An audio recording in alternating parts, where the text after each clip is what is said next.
आपण जेवढे शहरात राहतो त्यांची सुप्रभातच कचऱ्याने होते. कारण आपल्याकडे कचरा वेचक म्हणून जे कोणी येतात त्यांच्यासाठी आपण रोज आपल्या दाराच्या बाहेर सकाळी ते ठेवत असतो. मला इथे एक किस्सा सांगायचा आहे, म्हणजे माझा कचऱ्याबाबतचा माझा अनुभव. आत्ता आपण एक ती बकेट आणि त्याच्या आतमध्ये एक काळी प्लॅस्टिकची पिशवी आणि त्याच्यामध्ये कचरा वगैरे हे ठेवतो. पण ही जी काही फॅशन येण्याच्या आधी काही वर्ष आधी काही जण बकेट वापरतात, पण काही जण प्लॅस्टिकच्या त्या पारदर्शक पिशव्यांमध्ये कचरा ठेवतात. कारण बकेट पुन्हा आतमध्ये उचलून ठेवण्याचं पण तेवढं कष्ट करायचं नसतात, किंवा दाराबाहेर राहिली तर पुन्हा सोसायटीकडून दंड वगैरे असं. तर मला एक आता काय त्याला सवयीला काय चांगली वाईट काही म्हणू शकाल तुम्ही, पण मला एक सवय होती की या पिशव्यांमध्ये काय दिसतं लोकांच्या. आणि त्यात असं काही जणांच्या पिशव्यांमध्ये कलिंगडाच्या साली, त्यानंतर म्हणजे केळ्याच्या साली दिसायच्या. काही जणांकडे पिशव्यांमध्ये इनोची पाकिटं दिसायची. काही वेळेला गणपती किंवा दिवाळीच्या आधी रंगांचे डबे किंवा सामान भंगारमध्ये जे आपल्याला काढायचं असेल, काही वेळेला अगदी मोबाईल पण म्हणजे जे टाकायचे असतात. तर दिसायचं काय की 24 तासात, आधीच्या 24 तासात त्या घरात काय घडलेलं आहे त्याचं प्रतिबिंब त्या प्लॅस्टिकच्या पिशवीमध्ये दिसायचं. म्हणजे आपण काय टाकतो यावरून आपण कसं जगतो हे अगदी समजू शकतं.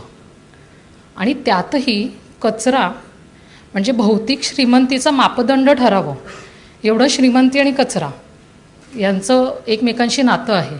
तुम्ही जेवढे जास्त श्रीमंत तेवढा तुमच्या घरातून कचरा जास्त. तर आता हा कचरा आपल्याला, आम्ही हा मुद्दा म्हणून एक विषय म्हणून घेतला आहे कारण अजून आपल्याला या समस्येची व्याप्तीच कळलेली नाही आहे. कदाचित राष्ट्रीय स्तरावर आपल्याला स्वच्छता अभियान ही वेगळी संकल्पना म्हणजे ही राबवावी लागते आहे. यावरून हा विषय किती महत्त्वाचा असेल हे लक्षात घ्यायला पाहिजे आपण. तर त्यामुळे आपण हे वेगळं सत्र करतो आहोत आणि कचऱ्याची किती व्याप्ती असू शकते हे इथे आपण आता समजून घेणार आहोत. यासाठी आपण 3 संशोधक आहेत आणि मला एक असं वाटलं की कचरा हा विषय यांनाही एवढा महत्त्वाचा वाटतो आहे, म्हणजे 3 जण यात काम करत आहेत.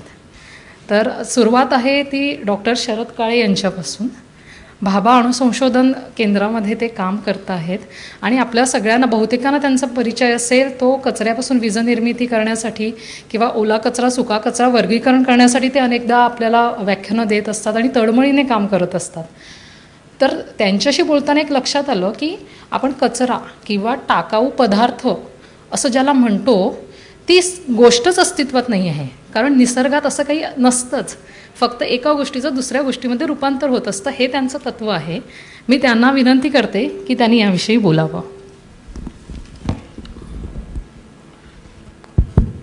धन्यवाद प्राजक्त. मला खात्री आहे की मला माझ्याशी संवाद साधताना खूप त्रास झाला असेल, कारण मी मोबाईल उचलत नाही, मी बरेचसे उत्तरं देत नाही. मी लहान होतो ना, 5वीमध्ये मला एक अंकगणित द्यायचं, अंकगणित विषय होता त्यावेळेला. हल्ली आहे का नाही मला माहीत नाही.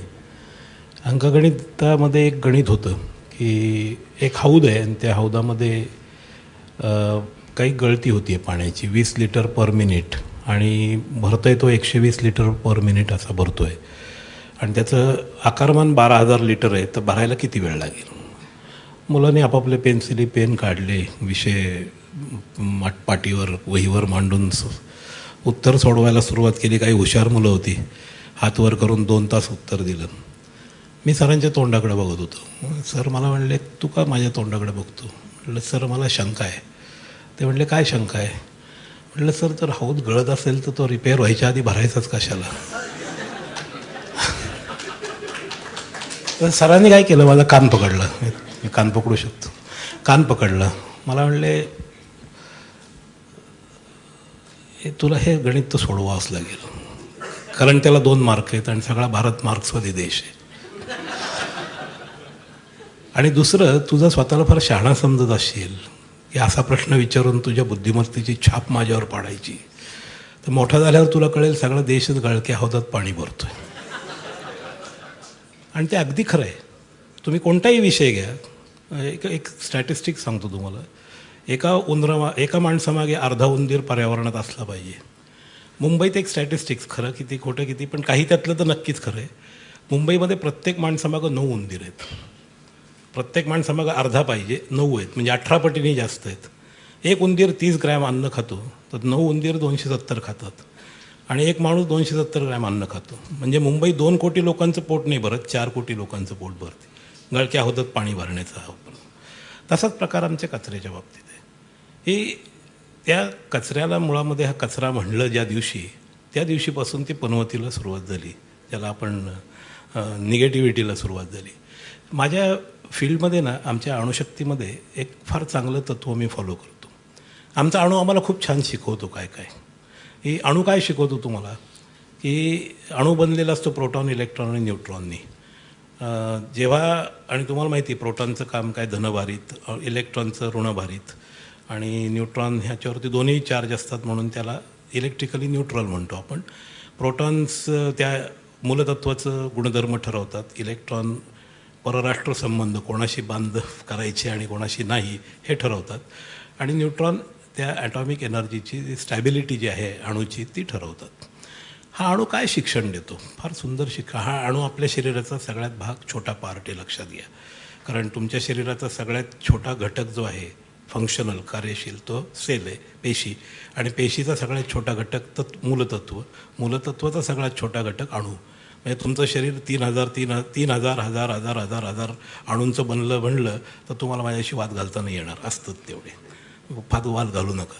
म्हणजे अणू हा जो तुमच्या शरीराचा आहे तो काय शिकवतो, की जेव्हा तो अणू इलेक्ट्रॉन देतो तेव्हा तो पॉझिटिव्ह बनतो. म्हणजे पहिली आपल्यातली निगेटिव्हिटी देऊन टाका, तुम्ही आपोआप पॉझिटिव्ह बनाल. हा अणू शिकवतो तुम्हाला. दुसरी महत्त्वाची गोष्ट तो शिकवतो, इलेक्ट्रॉन दिल्यामुळे तो आपली इंडिव्हिज्युअलिटी लूज करतो का, नाही करत. त्याचं स्वत्व राहत नाही. सोडियमने इलेक्ट्रॉन दिला तर सोडियमच राहतो, सोडियम प्लस होतो. आणि तिसरं, ती निगेटिव्हिटी इतकी वाईट आहे का, तर हा तिसरा फार महत्त्वाचा गुणधर्म आपल्याला तो शिकवतो.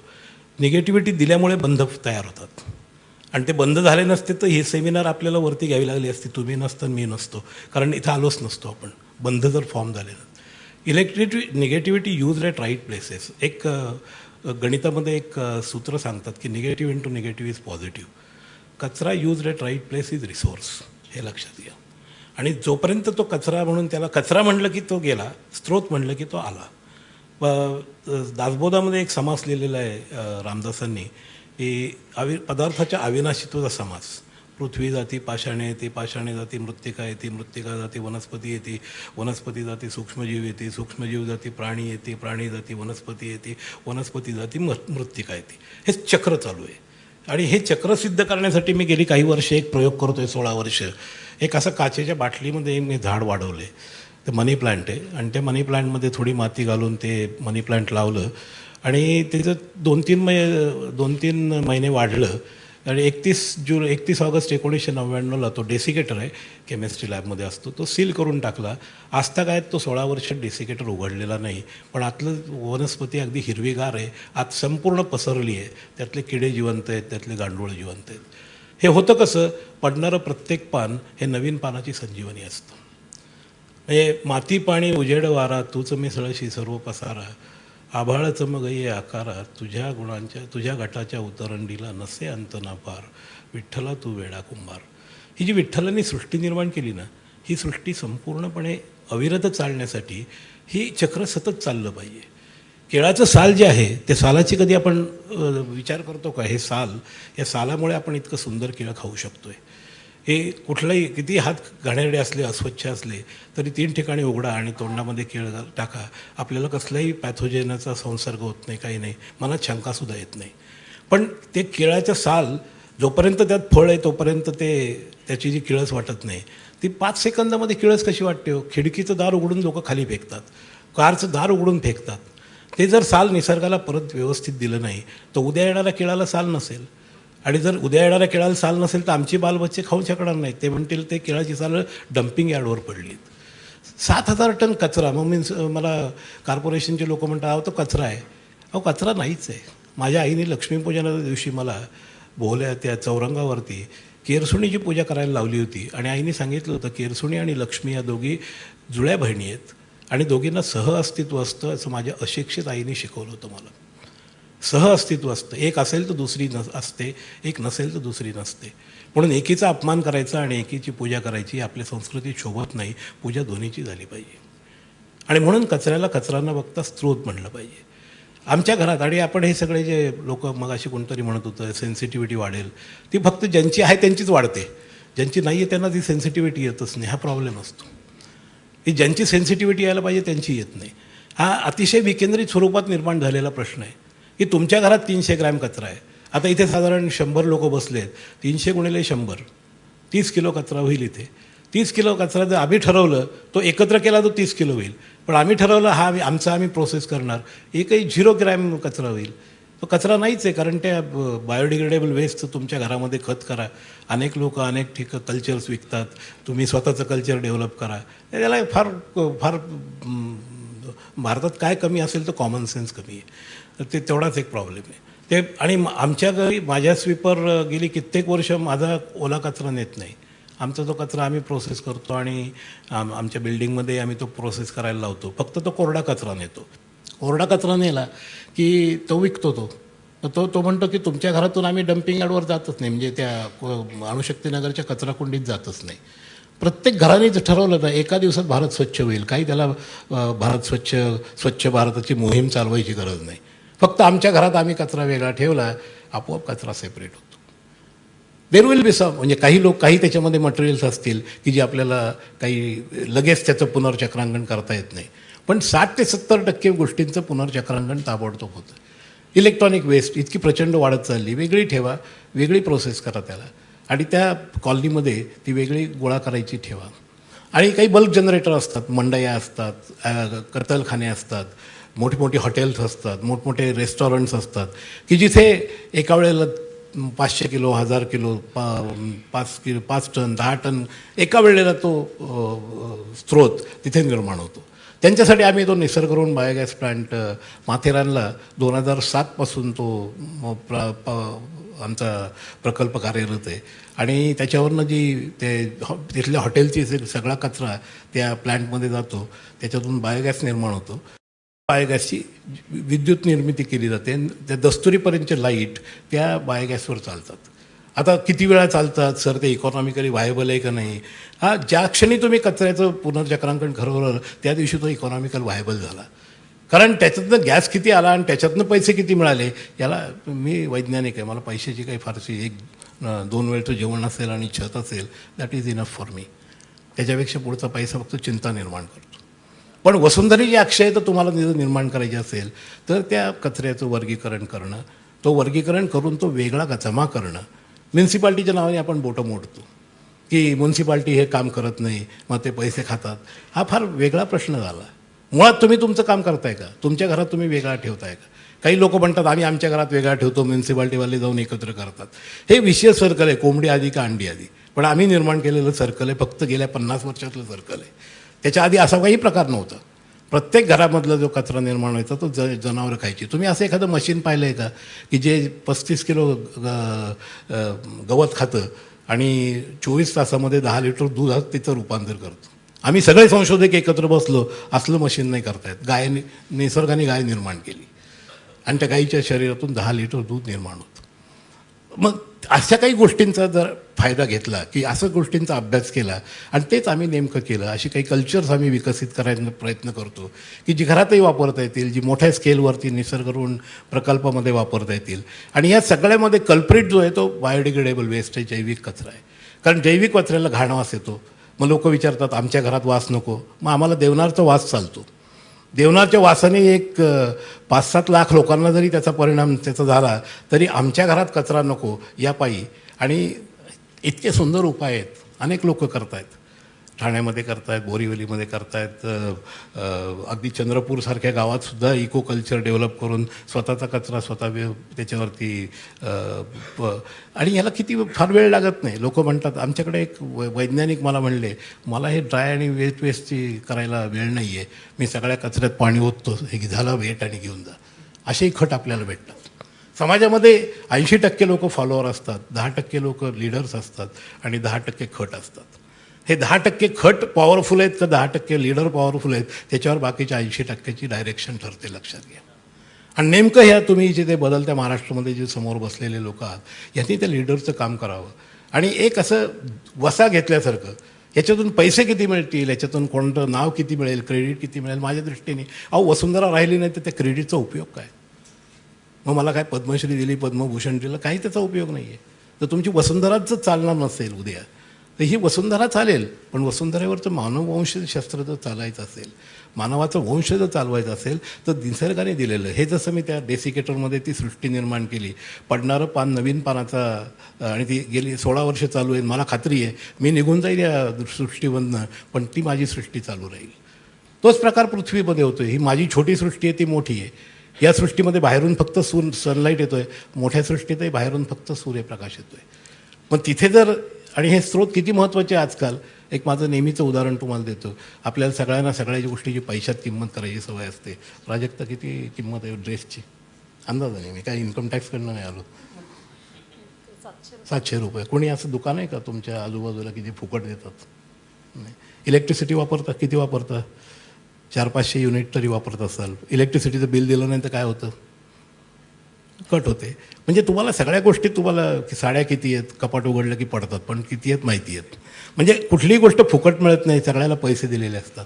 एक तुम्हाला प्रश्न विचारायचा, तुम्हाला हवा किती लागते? सगळ्यात महत्त्वाची गोष्ट ती आहे. मी जर नाक दाबलं, असं काही करणार नाही आहे, नाक आणि तोंड दाबलं तर अर्ध्या मिनिटात ती वरती जाईल आणि मी जेलमध्ये जाईल. इतकी महत्त्वाची हवा आहे. बहिणाबाईंनी सांगितलं होतं की जीवन आणि मरण किती रे अंतर आहे, एका श्वासाचं रे अंतर. मग एवढी महत्त्वाची हवा आहे, किती लागते आपल्याला कल्पना नसते. तुम्हाला 17,000 लिटर हवा लागते रोज. 17,000 लिटरमध्ये 20% ऑक्सिजन असतो, 3,500 लिटर ऑक्सिजन लागतो. 3,500 लिटर ऑक्सिजनचं वजन केलं, 1 gram mole of A substance occupies 22.4 litre volume, तर साधारणपणे 3 किलोग्रॅम ऑक्सिजन लागतो प्रत्येकाला. आणि आज एक कंपनी विकते ऑक्सिजन. जेव्हा कोणीतरी ऑक्सिजनवर असतं तेव्हा आणायला जातो तेव्हा किंमत कळते. 7,000 रुपये किलोनी विकतात. 21,000 रुपयाचा ऑक्सिजन लागतो. 21,000 रुपये, 21,000 वेळा श्वास घेता, म्हणजे किती, प्रत्येक श्वासाची किंमत 1 रुपया आहे. देताय कधी? जर निसर्गाने ठरवलं ही जर ऑक्सिजनची किंमत तुम्ही दिली नाही, आम्ही सप्लाय काटू, तर हा सेमिनार पुन्हा एकदा वर न्यावा लागेल. ना तुम्ही देऊ शकाल ना मी देऊ शकेल. पण आमच्या सरांनी आम्हाला शिकवलं होतं हे कसं द्यायचं. एक झाड आमच्याकडनं लावलं होतं. ते झाड आज माझ्या हाताने लावलेलं झाड 55 वर्षाचं पिंपळाचं झाड आहे आणि ते निसर्गाला 3 किलोग्रॅम ऑक्सिजन परत देत आहे. हिंदू धर्मामध्ये शरीर जाळतात मेल्यानंतर, ख्रिश्चन धर्मामध्ये, मुस्लिम धर्मात पुरतात. दोन्ही पद्धतींना कमीत कमी 2 झाडांची ऊर्जा लागते. तर 3 झाडं तर लावून जा. एक झाड म्हणजे तुमच्या ऑक्सिजनचं बिल आहे आणि 2 झाड वर जायची शिडी, नाही तर भूत होऊन इथंच फिरत बसाल. काळे सरांचं ऐकलं असतं तर बरं झालं. कचऱ्याला कचरा म्हणूच नका, स्रोत म्हणा. आणि सी द चेंज. शेक्सपियरची माझं एकच भांडण आहे, मला त्याची सगळी नाटकं आवडतात. तो चुकीचं म्हणलं गड्या की what is there in name. तर कचऱ्याला जर स्रोत म्हणलं असतं हा सगळा भस्मसूर निर्माण झाला नसता. आणि हे आम्ही आमच्या पुढच्या जनरेशनला पटवून द्यायला पाहिजे की हा कचरा नाही आहे.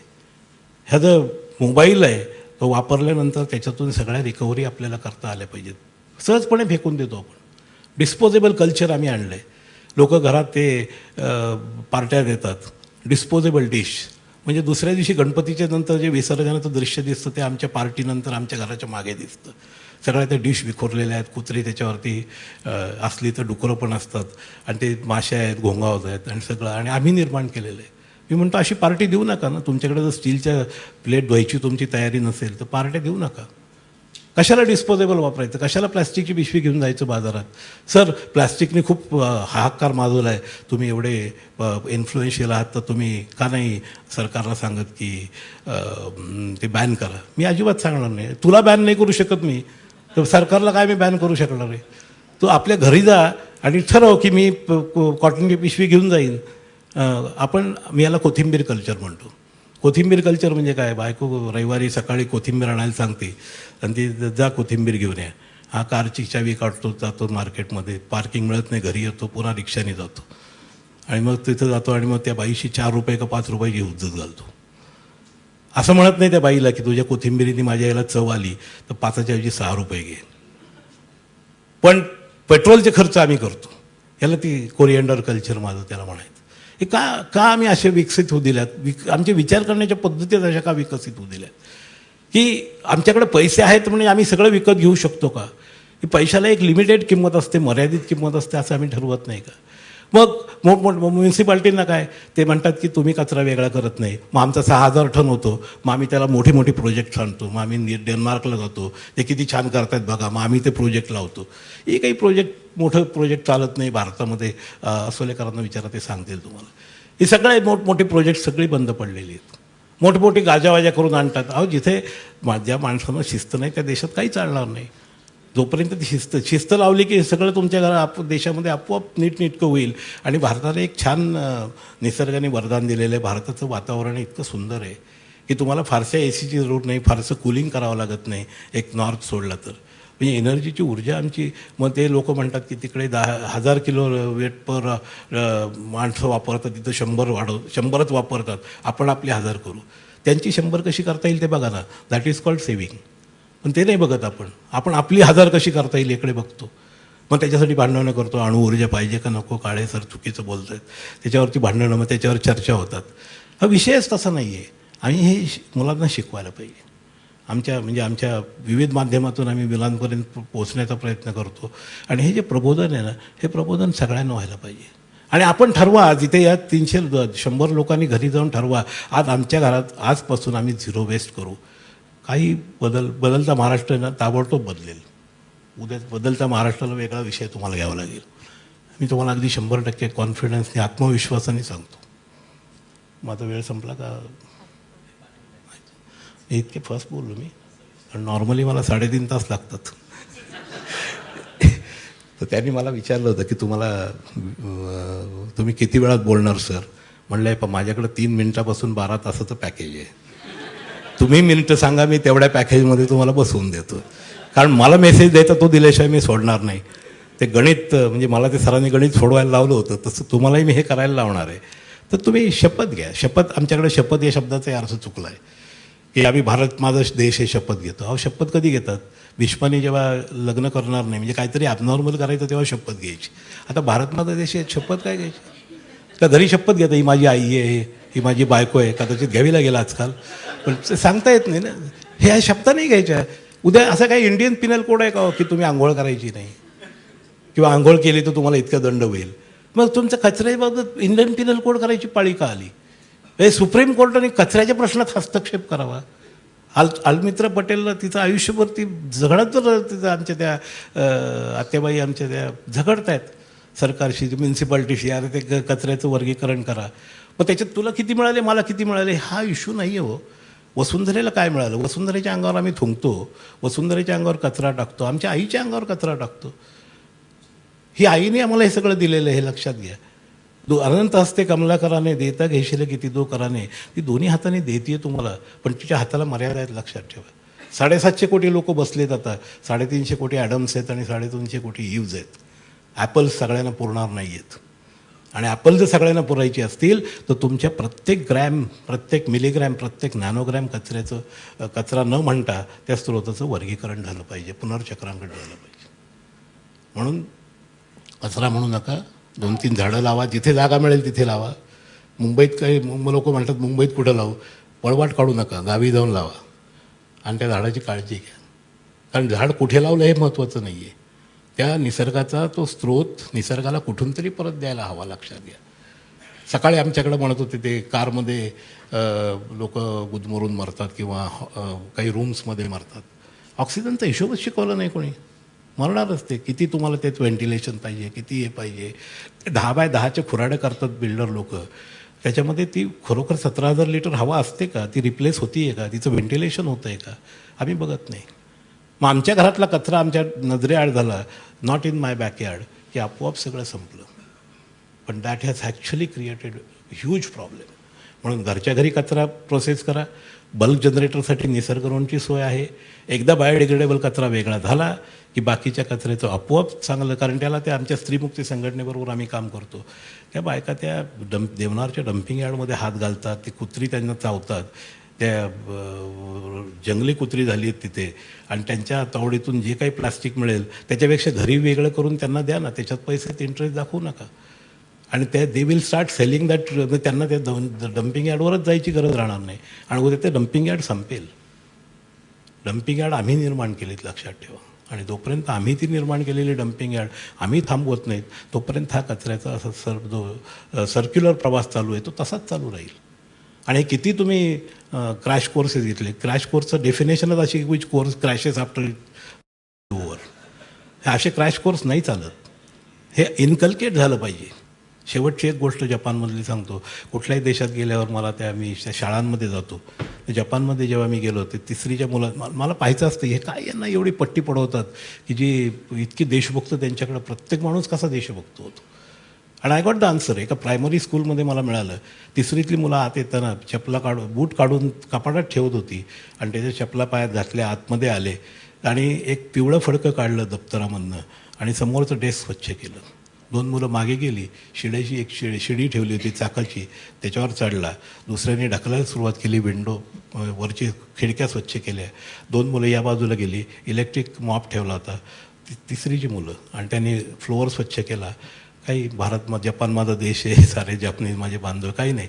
शिक्षक आले, विचारलं नाही कुणी वर्ग साफ केला का. संध्याकाळी त्यांच्या वैज्ञानिक सल्लागाराच्या ऑफिसमध्ये मीटिंग होती आमची 5 वाजता. 4:55ला पोचलो. साहेब बरोबर 4:55ला आले. स्वतःच्या चावीने दरवाजा उघडला. मला वाटलं की साहेब मागून येत आहेत, आपल्याकडं पिऊन आधी येतो आणि दरवाजा उघड. पण हे साहेबच होते. साहेबांनी दरवाजा उघडला. ब्रीफकेसमधनं सकाळचंच ते पिवळं फडकं, जे नॅशनल डस्टर म्हणतात त्याला, त्यांनी काढलं. टेबल स्वच्छ केलं, आमच्या खुर्च्या स्वच्छ केल्या, मॉप घेऊन स्वच्छ केलं. 5चे ठोके पडत असताना आम्हाला आत या म्हणून खूण केली.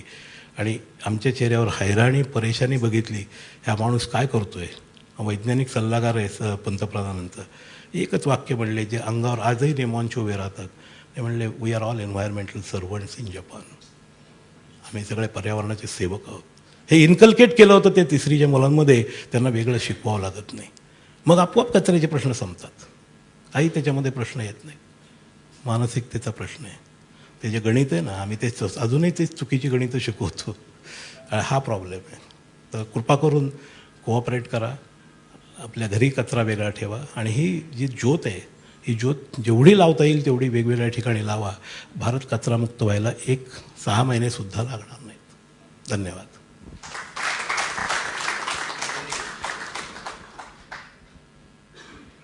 सरांनी आत्ता जे सांगितलं त्यात मला 2 गोष्टी तर म्हणजे सर्वच अप्रतिम होतं, म्हणजे आपल्याला सगळ्यांचे डोळे उघडणारं होतं. त्यातल्या 2 गोष्टी मला जास्त म्हणजे लक्षात राहतील, म्हणजे कायमस्वरूपी. एक तर तुझं आहे तुझं पाशी. आपण स्वतःला शिस्त नाही लावली ना तर समाजाला नाही लागू शकत. तुम्ही जे पिंडी ते ब्रह्मांडी, जे कुटुंब कचरा करतं तेच एक समाज कचरा करतं, तोच देशामध्ये जातो. त्यामुळे एक तर आपण स्वतःपासून सुरुवात. आणि दुसरं ते म्हणाले ते कचऱ्याविषयी नव्हतं, ते सहज जाता जाता स्वतःविषयी म्हणाले होते की अतिरिक्त धन चिंता निर्माण करतं. तर मला या लाईनवर असं की अतिरिक्त कचरा चिंता निर्माण करतो. तर आता आपण वळूया डॉक्टर अभय देशपांडेंकडे. ज्यांनी पहिलं सत्र ऐकलं असेल तर त्यांना कल्पना आली असेल की ते किती वेगवेगळ्या विषयांवर काम करतात. हे जे 2 संशोधक आहेत ते आपल्या जमिनीवरच्या कचऱ्याविषयी बोलणार आहेत, म्हणजे नंतर आसोलेकर सर पण अभय देशपांडे यांना मी मुद्दामून आम्ही याच्यासाठी बोलवलं आहे की आपण जे काही जमिनीवर करतो आहोत ना तेच काहीसं वेगळ्या प्रकारे अवकाशात सुरू आहे. कृत्रिम उपग्रह जे आपण सोडतो आहोत त्याच्यामुळे जो काही कचरा होतो आहे तिथे अवकाशातला, तर तीही एक समस्या आहे.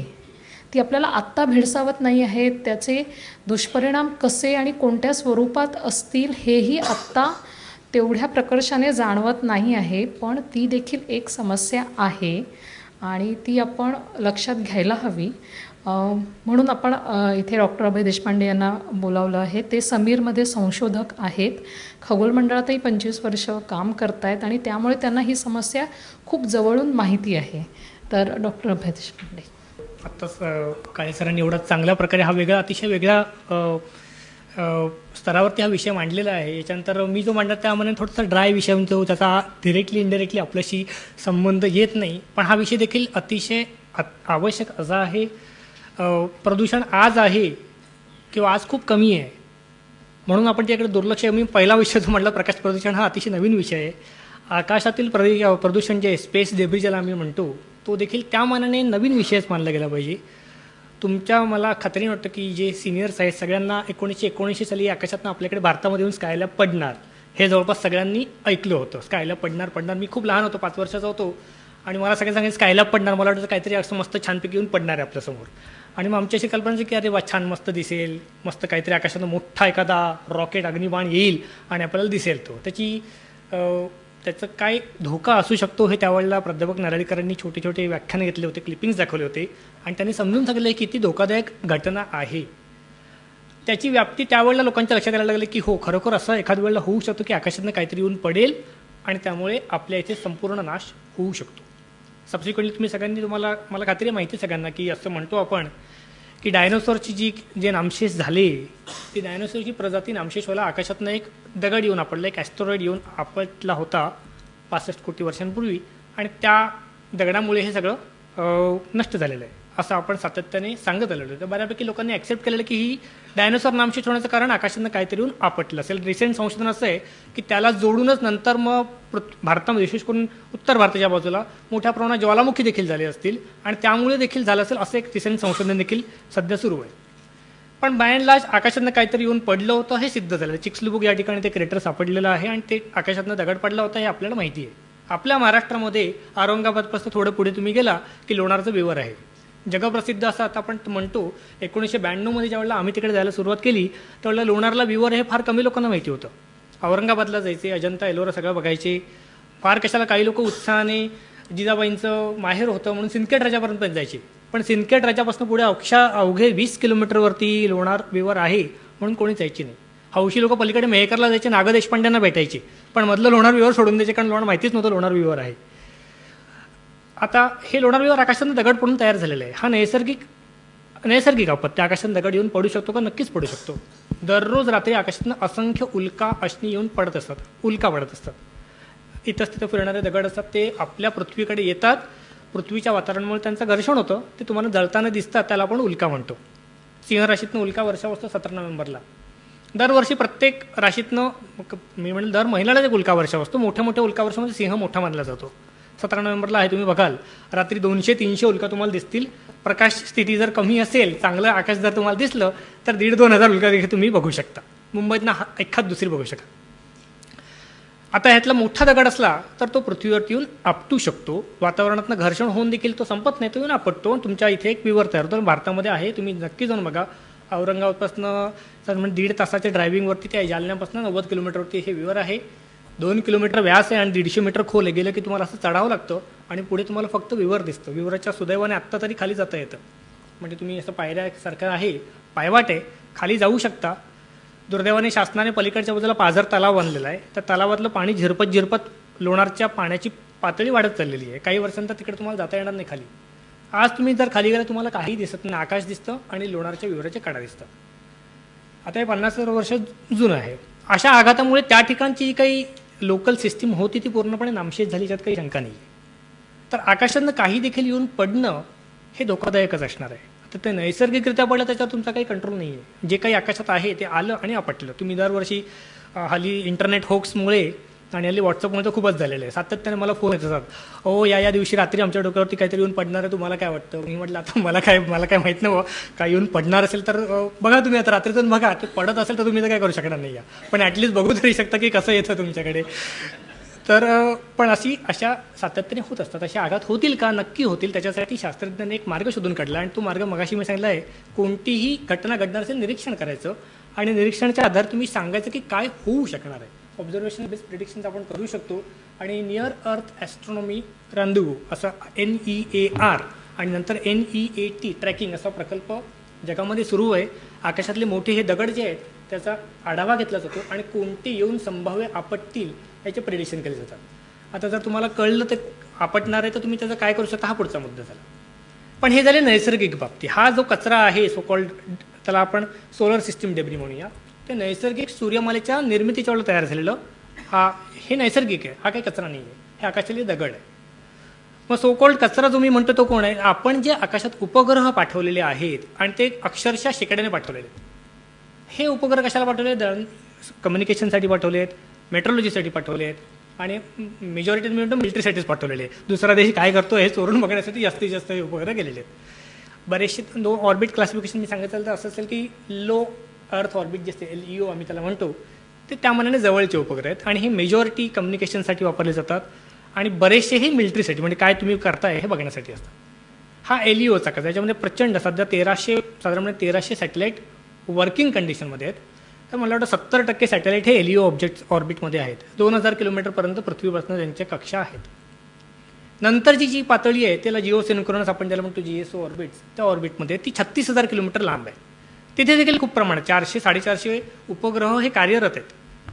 आता गेल्या 1957-58 स्पुटनिक पहिलं गेलं, त्याच्यानंतर आत्ता परवा आपलं ॲस्ट्रोसॅट गेलं. या 50-55 वर्षामध्ये कितीतरी प्रचंड प्रमाणात लोकांनी अवकाश उड्डाण केले आणि अक्षरशः टनावरी वस्तू मेटल हे आकाशात नेऊन ठेवलेलं आहे. किती टन आहे आता? 6,000 टन एवढं प्रचंड इथलं बनवलेलं आपण वरती नेऊन ठेवून दिलेलं आहे. हजारोच्या संख्येने उपग्रह गेले. आता किती कार्यरत आहे? जेमतेम 1300. 15,000 उपग्रह पाठवले आपण. 1-1.5 सध्या कार्यरत आहेत. मग हे उरलेले सोरले कुठे आहेत? ते तिथेच आहेत. ते तिथेच आहेत. ते काम संपलं की तिथेच राहणार. त्यांना काही तुम्ही आत्ता तुमच्याकडे काही सोल्युशन नाही त्याच्यासाठी. पण मग हे जे तुम्ही तयार करत आहात हे कधीतरी धोकादायक असेल का? हा विचार फार नंतर यायला लागलेला आहे. स्पुटनिक गेलं 57 सालचे, तुम्ही जर स्पेसमधनं अर्थ कशी दिसते हे बघितलं तर पृथ्वी आसपास काहीच नाही आहे. आता जर बघितलं तर अक्षरशः कचऱ्याचा खच पडलेला आहे आणि हा खच हा धोकादायक आहे. आणि ही धोके कधी जाणवायला लागले की सर म्हणे स्कायलॅब हे वन ऑफ द फर्स्ट मानलं जातं ज्याला एवढी प्रचंड प्रमाणात प्रसिद्धी मिळाली, कारण ते पृथ्वीवरती येऊन आपटणार होतं. आपल्या दृष्टीने कदाचित भारतात आपटणार होतं. मला वाटतं भारतीय उपसागरामध्ये कुठेतरी जाऊन ते पडलं. नंतर पुढे कोलंबियाचं ज्यावेळेला यान येत असताना ते फुटलं आणि पडलं आणि ते सगळीकडे ते तुकडे पडले. नंतर चीनी लोकांनी 2007 त्यांचाच एक उपग्रह मिसाईलने तोडायचं ठरवलं. आता या गोष्टीवरती आता बंदी आहे, त्यावेळेला तेवढ्या प्रमाणात बंदी नव्हती. अँटी सॅटेलाईट मिसाईल टेस्ट म्हणून त्यांनी केली. इथून एक मिसाईल पाठवायचं आणि आपलाच एक अंतराळातला उपग्रह फोडून टाकायचा. आणि हा प्रयोग चीनांनी सगळ्यांचा विरोधाला डावलून यशस्वीपणे केला. त्याच्याकडनं त्यांना जी काही मिसाईल तंत्रज्ञान प्रगती झाली असेल ती झाली असेल, पण आकाशातला कचरा जो त्यावेळी 6-7 हजार मोठे ऑब्जेक्ट्स होता तो सडनली 3,000 मोठ्या ऑब्जेक्टने वाढला, 9,000 पर्यंत पोहोचला. आता कचरा ज्याला मी म्हणतो ह्याचं वर्गीकरण करूया आपण. छोटे जे असतात म्हणजे छोटे म्हणजे किती? 1 सेंटीमीटर किंवा मिलीमीटर ते 10 सेंटीमीटर हा एक गट पकडूया आपण. हा एक मोठा गट आहे. याचे किती ऑब्जेक्ट्स आहेत? त्याच्यावर हजारो ऑब्जेक्ट्स या कॅटेगरीमधले आहे. स्टॅटिस्टिक्स माझ्याकडे आहे, मी सांगू शकेल की किती आहेत ते. तर हा जो गट आहे 1 ते 10 सेंटीमीटरचे म्हणजे 7 ते 10 लाख असे 10 सेंटीमीटर किंवा त्याच्यापैकी 1 ते 10 सेंटीमीटरचे 10 लाख तिकडे बारीक बारीक तुकडे आहेत. तुकडा कसा आहे? तो एक उपग्रह गेलेला आकाशामध्ये, कालांतराने तो मुक्तपणे तिकडे फिरतोय. टायडल फोर्सेसमध्ये तो तुटला किंवा इतर कोणत्याही घटनेमुळे तुटला तरी बारीक बारीक तुकडे विखुरतात. तो उपग्रह आणि ते सगळे तुकडे हळूहळू त्याच्या ऑर्बिटमध्ये पसरत जातात आणि सबसिक्वेंटली त्या अख्ख्या ऑर्बिटमध्ये हे बारीक बारीक तुकडे दिसायला लागतात. हा झाला त्या उपग्रहामुळे निर्माण झालेला फ्रॅगमेंटेशन डेब्री असं आम्ही त्याला म्हणतो. आणि त्याच्यामध्ये किती मोठे किती छोटे हे सांगणं कठीण असतं. कसा फुटला त्यातला सगळ्यात मोठा हा किती? हा एवढा मोठा आहे, एवढा छोटा आहे, एवढा छोटा आहे, डिपेंडिंग ऑन त्याची साईज किती झालेली आहे. 1 ते 10 सेंटीमीटरपर्यंत जे आहे ते सगळ्यात धोकादायक मानले जातात. कारण 10 सेंटीमीटरचा तुम्ही कल्पना करा, 10 सेंटीमीटरचा एक एवढा मोठा गोळा आहे, एखादा तुटलेला तुकडा आहे, तो त्या ऑर्बिटमध्ये फिरतो आणि तुम्हाला एक आपला भारतीय उपग्रह तिकडे आहे, आसपास जाणार आहे, किंवा तुम्ही प्रक्षेपण करता, तो दगड तुमच्या याच्यावरती येऊन आपटू शकतो. आणि अशी आपटण्याची स्थिती नाही आहे. नगण्य असं लोक पूर्वी म्हणायचे, पण 2009 असं आपटलं. कॉमसॅट नावाचा एक रशियन 1970-80 डिफंक्ट झालेलं एक सॅटेलाईट होता, तो जाऊन दुसऱ्या एका सॅटेलाईटवरती जो इरिडियम सॅटेलाईट सिरीज आहे GPS ट्रॅकिंगची, इरिडियम 33वरती जाऊन आपटला 2009 आणि त्या वर्किंग कम्युनिकेशन सॅटेलाईटचं पूर्ण त्याचा कचरा होऊन गेला, पूर्णपणे नामशेष झाला. ही 2009ची घटना आहे. 2013 2 घटना घडल्या. 2013च्या सुमारास एकामागोमाग लागोपाठ 2 घटना घडल्या आणि 2 अशा प्रकारचे तयार केलेले उपग्रह जे अतिशय छोट्या अर्जेंटिना आणि इक्वेडरचा पहिला उपग्रह जो आकाशात गेला तो तिकडे गेला आणि त्याच्यावरती जाऊन चीन्यांचा हा जो कचरा सुटलेला आहे त्यातला एक कचरा जाऊन आपटला आणि तो इक्वेडरचा पहिला उपग्रह जो आहे तो नामशेष झाला. आता त्या देशाच्या दृष्टीने आमच्या देशाचा पहिला उपग्रह गेला आणि दुर्दैवाने तोच कचऱ्यामुळे फुटला. त्यांनी दुसरा लगेच पाठवला, हा भाग वेगळा, पण त्यांचा पहिला उपग्रह नामशेष झालेला आहे. अर्जेंटिनाचा उपग्रह होता, चौथ्या नंबरचा तो पण अशाच प्रकारच्या कचऱ्यामुळे नामशेष झालेला आहे. तर गेल्या 4-5 वर्षामध्ये जर आपण बघितलं 6 ते 7 अशा घटना घडलेल्या आहेत की हा आकाशातले उपग्रह नामशेष होत चाललेले आहेत. कशामुळे? आपण पाठवलेल्या या कचऱ्यामुळे. बरं, परत मगासारखाच प्रश्न, मग त्याच्यावर आपल्यावरती काय परिणाम होणार आहे, माझ्यावरती काय फरक पडतोय? एक सॅटेलाईट गेला आपण दुसरा पाठवूया. तर असं नसतं. आज मी सांगितलं 15,000 ऑब्जेक्ट्स आहेत. 2050 पर्यंत त्या ऑब्जेक्टची संख्या एवढी जास्त असणार आहे की एका आठवड्यामध्ये अशा प्रकारचे इम्पॅक्ट होण्याच्या घटना 5 ते 7 होऊ शकते. आता समजा दुर्दैवाने एखादा मोठा तुकडा फुटला आणि तो आपल्या दिशेने आला आणि येऊन आपडला, आणि अशा घटना देखील झालेल्या आहेत की या अनइंटेन्शनल डेब्री शॉवर असं आपण आम्ही त्याला म्हणतो, की सडनली एखाद्या ठिकाणाहून काहीतरी येणार असं कळतं, त्याला ट्रॅकिंग केलं जातं, त्याला जाहीर केलं जात नाही, बऱ्यापैकी ट्रॅजेक्टरी माहिती असते असं पण म्हणूया आत्ता तरी, पण तो येऊन जर तुमच्यावरती आपटला तर तो तुमच्यासाठी डेफिनेटली धोकादायक असतोच असतो. त्याच्यामुळे फ्रॅगमेंटेशन डेब्रीज जर तुमच्या आपल्या इथे येऊन आपटलं, जिथे आपटेल तिकडे, ते निश्चित धोकादायक. आणि दिट इज कन्सिडर की वन ऑफ दी सोर्स असणार आहे की आकाशातनं अशा प्रकारचं मानवनिर्मित वस्तू आकाशात जाऊन फुटलेल्या आहेत आणि त्याच्यापासून तयार होणारे जो काही हे तिथले पार्टिकल्स आहेत ते देखील पृथ्वीवरती मोठ्या प्रमाणात येऊन आपल्याला लागतील. आणि अशा काही मोठ्या पार्टिकल्समुळे आपल्या इकडे ॲटलिस्ट लोकल लेवलला उत्पाद घडण्याची शक्यता नाकारता येत नाही. त्याच्यासाठी IIDCचा ग्रुप खूप कार्यरत झालेला आहे आणि गेल्या 2 ते 3 वर्षामध्ये रेग्युलेशन्स काय असावे हा एक चर्चेचा विषय आहे. आता मी पण म्हटलं मगाशी, महेश सर पण म्हणाले, आत्ता काळे सर पण म्हणाले, रेग्युलेशन असतात. पण जसं आता रेग्युलेशन एखाद्याने ठरवलं की मला नाहीच पाळायचं आहे, तर त्याला तुम्ही काय करू शकता? म्हणून वैज्ञानिक दृष्टिकोनातून बघायला गेलं तर अशा कचऱ्याला तिथल्या तिथे संपवण्याची काही योजना आहे का, हा पहिला प्रश्न असतो. आता हा कचरा जो आहे आकाशातला, याला जर मी म्हटलं की जाऊया आपण, ठीक आहे, आता भारताचा एक उपग्रह तिकडे फुटल्या, सुदैवाने आपण कोणताही कचरा निर्माण केलेला नाही आहे, पण आपले डिफंक्ट उपग्रह खूप आहेत, त्याच्यातले फ्रॅगमेंटेशन झाल्याने हा आपला चांगलं आपला म्हणजे आपल्यासाठी फायद्याचा भाग म्हणूया, पण कधी ना कधी होऊ शकतो. सो आता विचार पातळी अशी आहे की उपग्रह सोडणार असाल तरच त्याचं आयुष्य संपल्यानंतर त्याचं तुम्ही कसं त्याला रिवाईव्ह करणार आहात किंवा कसं त्याला संपवणार आहात किंवा त्याला नामशेष कसं करणार आहात याची काळजी तुम्हाला घेतली पाहिजे, असं एक नवीन विचार आता सुरू झाला आहे. आता त्याच्यासाठी ते एवढं सोपं नाही आहे, कारण अंतराळातले हे जे प्रक्षेपण असतात हे फार महाग होत चाललेले आहेत. आता तुम्हाला कल्पना करा की इन्सॅट आपण सोडलेलं आहे आणि त्याची काल मर्यादा आपण म्हटलं 25 वर्ष त्याचं लाईफ आपण बघितलेलं आहे. आता 25 वर्षानंतर समजा आपण ठरवलं की त्याला आपण थोडं लो ऑर्बिटला आणायचं आणि मग तो फ्रॅगमेंट होईल आणि मग अपर ऑर्बिटमध्ये तो जळून जाईल, ही कल्पना आहे. आणि मग त्यामुळे छोटे छोटे तुकडे होतील आणि मग ते परस्पर आकाशात आपल्या वातावरणामध्ये जळून जातील आणि हा धोका नाहीसा होईल. आता असं करायचं म्हटलं तर लाईफ संपल्यानंतर त्याच्यामध्ये मेकॅनिझम पाहिजे, फ्युएल पाहिजे की जेणेकरून ते त्या ऑर्बिटसाठी जाणार आहे आणि तो नामशेष होऊ शकेल. असं करायचं असेल तर तुम्हाला त्याच्यावरती ॲडिशनल लोड वाढवावं लागणार आहे, त्याचं वजन तुम्हाला जास्त ठेवावं लागणार आहे. At the end of life त्याला मॅन्युअर करून तुम्हाला योग्य ठिकाणी सोडावं लागणार आहे. तो हा खर्चिक भाग असणार आहे आणि खऱ्या अर्थाने किती लोक हा खर्च करायला तयार आहेत हा अजूनही वादाचा मुद्दा आहे. दुसरं एक सोल्युशन असं सांगितण्यात येतं की मुळात उपग्रहावरती असंख्य उपकरणं टाकूच नका, डेडिकेटेड फोकस उपग्रह पाठवा, विशिष्ट प्रकारचं सिस्टीम पाठवा आणि कमीत कमी उपकरण ठेवा, जेणेकरून तुमच्या डेब्रीचे चान्सेस कमी असणार. पण मग वन्स अगेन मग प्रत्येक गोष्टीसाठी वेगळा उपग्रह पाठवता तर तुमचा खर्च वाढत जाणार आहे. सो हा पण अजूनही वादाचा मुद्दा आहे. तिसरं सोल्युशन ॲस्ट्रॉनॉमिकली म्हणजे ज्याला आम्ही सातत्याने नाही म्हणतो ते असं म्हणतो की ते म्हणतात की डेड ऑर्बिट डिफाईन करा आणि उपकरणांना डेड ऑर्बिटमधून पार्क करून टाका. ही डेड ऑर्बिट आहे, हॅझार्डस ऑर्बिट आहे, तिकडे कोणी जायचं नाही. आता याच्यामध्ये पण अनेक प्रकारचे धोके आहेत. सो टेक्नॉलॉजी डेव्हलप करताना त्याच्यातल्या धोक्यांचा जर विचार पुरेसा केला नाही तर काय होतं हे आपल्याला सातत्याने परत दैनंदिन आयुष्यात आपण बघतोच आहे. आकाशातली ही जी काही आपण टेक्नॉलॉजी डेव्हलप केलेली आहे कम्युनिकेशनच्या दृष्टीने अतिशय महत्त्वाची आहे, निर्विवादपणे सिद्ध झालेलं आहे. आपले सगळे चॅनल्स आपण जे बघतो फोनवर जे काही करतो आपण ते उपग्रहांशी बऱ्यापैकी संबंधित आहे.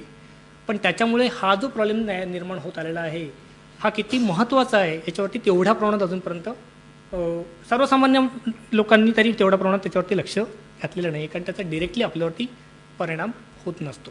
पण कल्पना करा की 2050-2090 मी स्टॅटिस्टिक सांगायला गेलो खूप स्टॅटिस्टिक देऊ शकेल, पण हजारो असे तुकडे आकाशात इथे तिथे फिरत आहेत आणि ज्यावेळेला आपण म्हणतो की स्पेस टुरिझम असणार आहे आणि आपण एखाद्या छानपैकी यानामध्ये बसून स्पेस टुरिझम करायला अंतराळात जाणार आहे आणि तुमच्या दुर्दैवाने नेमका एक दगड तुमच्या त्या स्पेस टुरिझमच्या साईटवरती येऊन आपटला तर मग तुम्हाला जी काही भीती वाटणार आहे किंवा जे काही घटना घडणार आहे त्याला जबाबदार इनडिरेक्टली कसं का होईना आपण जसं, कारण आज आपण कोणताही विचार न करता आकाशामध्ये हे वेगवेगळ्या प्रकारचे उपग्रह पाठवतो. आपण आपल्याचकडे पाठवत अशाला भागणे आपण आता इतर ठिकाणी पण पाठवायला सुरुवात केलेली आहे. प्रक्षेपण करताना त्याची विल्हेवाट कशी लावायची याची जर तुमच्याकडे योजना नसेल तर प्रक्षेपण करावं की नाही करावं याचा विचार हा त्या वेळच्या त्या लोकांना, वैज्ञानिकांना, राज्यकर्त्यांना प्रामुख्याने करावा लागतोच.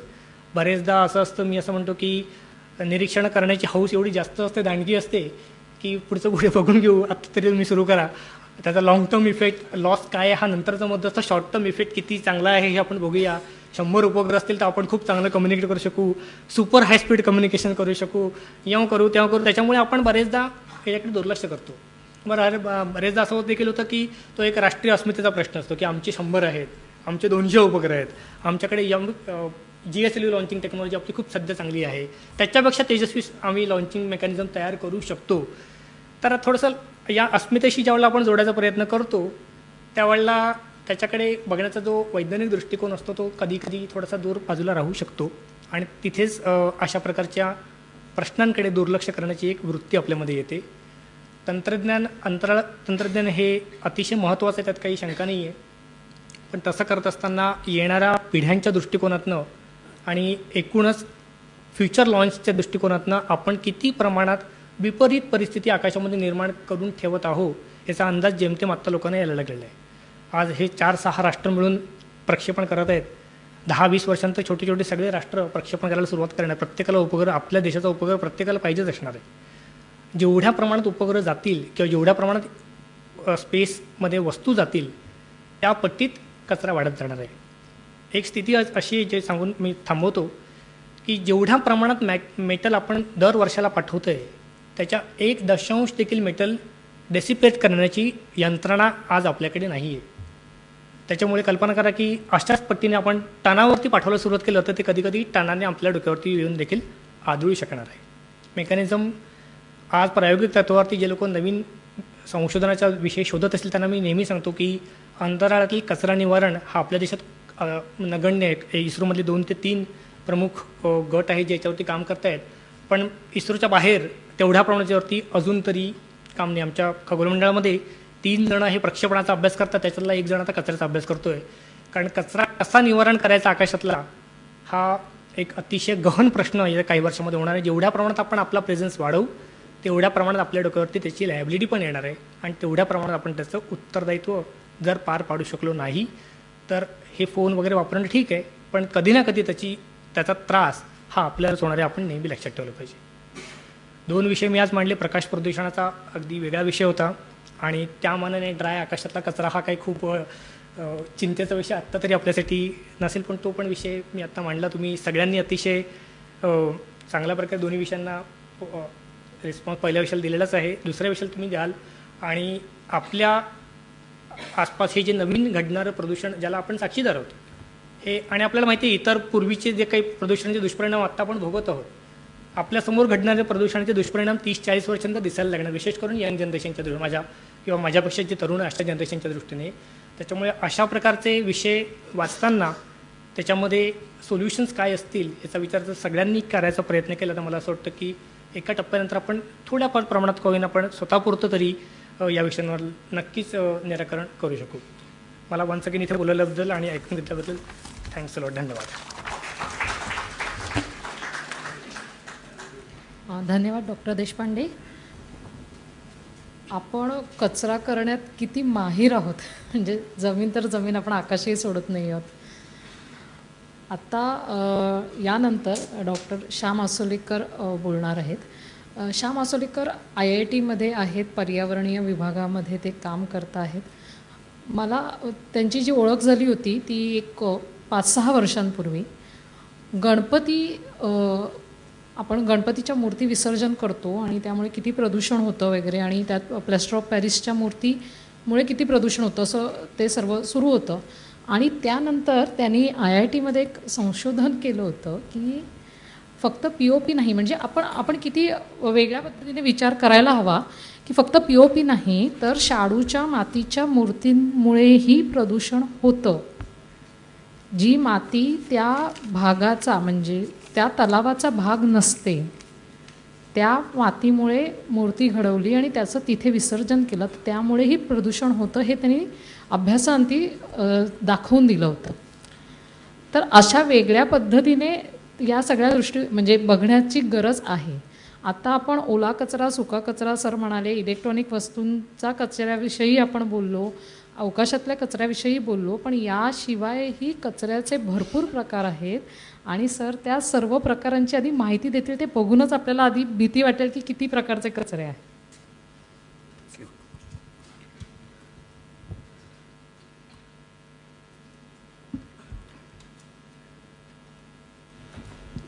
नमस्कार.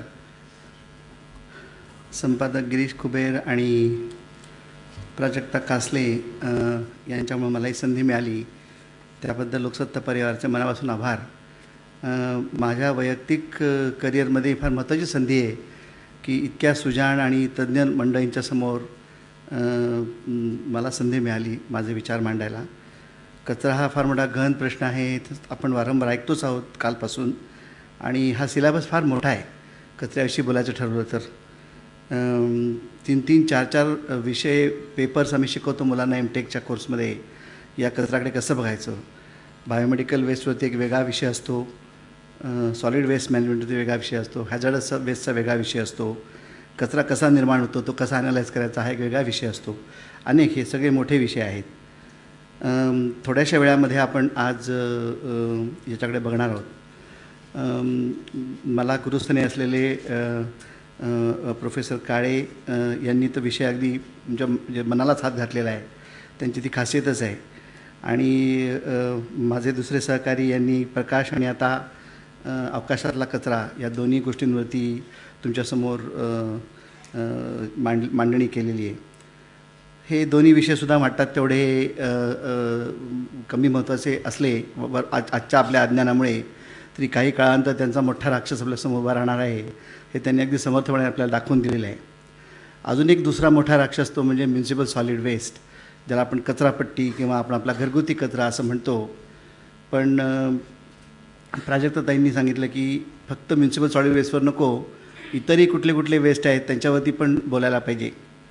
साधारण वर्गीकरण आपण असं केलं तर जसं आम्ही प्रदूषण नियंत्रण मंडळ कायदे करून किंवा आम्ही जसं विद्यार्थ्यांना शिकवतो एन्व्हायरमेंट इंजिनिअरिंग, त्यामध्ये आपण साधारण 3 प्रकारचे भाग करू शकतो. एक म्हणजे वायू प्रदूषण, ज्याच्याविषयी मी काय आत्ता बोलत नाही आहे, पण कचरा हा फार मोठ्या प्रमाणात वायू प्रदूषण तयार करतो. हे कचरापट्टीला लागलेल्या आगीमधून तुम्हाला माहितीच आहे. आणि आत्ता डॉक्टर काळेंनी सांगितल्याप्रमाणे त्याचा वास सर्वदूर पसरतो, अनेक किलोमीटर पसरतो. आणि मुंबईत तुम्ही एअरपोर्टवर उतरल्याबरोबर तुम्हाला वास येतो कचरापट्टीचा. आणि मुंबईलाच एक वेगळाच वास आहे, तो सुगंध नक्कीच नाही याची आपल्याला खात्री पटलेली असते जेव्हा आपण मुंबईत उतरतो तेव्हा. तर कचऱ्याची समस्या ही फार नाकापर्यंत आणि आपल्या पेशींपर्यंत पोचलेली आहे हे सांगायला नकोच. तर वायू प्रदूषण हा एक मोठा धोका आहेच, त्यामुळं त्याच्यावरती वेगळंच मला वाटतं आपल्याला एक लेक्चर घ्यायला पाहिजे की कचरा आणि वायू प्रदूषण, पण त्याच्यावरती मी काय आज बोलणार नाही. दुसरा महत्त्वाचा विषय म्हणजे जलप्रदूषण. कचरा आणि जलप्रदूषणाचा संबंध फार जवळचा आहे. आणि मला गुरुस्थानी असलेल्या माधवराव चितळेंनी जेव्हा चितळे कमिटीत माझ्याकडनं काम करून घेतलं तेव्हा लक्षात आलं की सगळ्यात मोठा प्रश्न हा होता की सॉलिड वेस्ट जे आहे मुंबईमधलं ते आपण स्टॉर्म वॉटर ड्रेन्समध्ये ढकलून देतो किंवा आपण झाकणं काढतो मॅनहोल्सची, त्याच्यामध्ये ढकलून देतो रोज नियमितपणाने. आणि त्याच्यामुळं जी मोठी समस्या निर्माण झाली ती म्हणजे सगळे पंप आणि सगळे व्हाल्व्स हे चोक झाले की ज्यांना काम सुरूच करता आलं नाही, ज्या मुंबईमध्ये ढगफुटी झाली. 26 जुलै 2005 साली मुंबईमध्ये ढगफुटी झाली. 944 मिलीमीटर पाणी 16 तासामध्ये मुंबईवर पडलं. त्यामध्ये 4 तास 150 मिलीमीटर पर आवर या गतीने पाऊस पडला आपल्यावरती. आणि आमच्या शास्त्रामध्ये आम्ही त्याला ढगफुटी असं म्हणतो, फ्लॅश फ्लड. आणि ह्या ढगफुटीमुळे मुंबईमध्ये पूर आला. त्याला दुसरी आणखी नैसर्गिक कारणं होती की हायटाईड आणि ते पाणी परत जाण्याचा वेळ हा एकत्र आल्यामुळं पाणी समुद्रामध्ये निचरा होऊ शकलं नाही. कारण आपण बहुतेक लोक सगळे अज्ञानी आहोत, आपल्याला माहीत नाही की साधारण 2/3 मुंबई ही ॲव्हरेज सी लेवलपेक्षा खाली आहे. आणि जे आपली जी धावपट्टी आहे सांताक्रूज किंवा सहार एअरपोर्टवरची, तिचा मध्य हा 0 लेवलवरती आहे.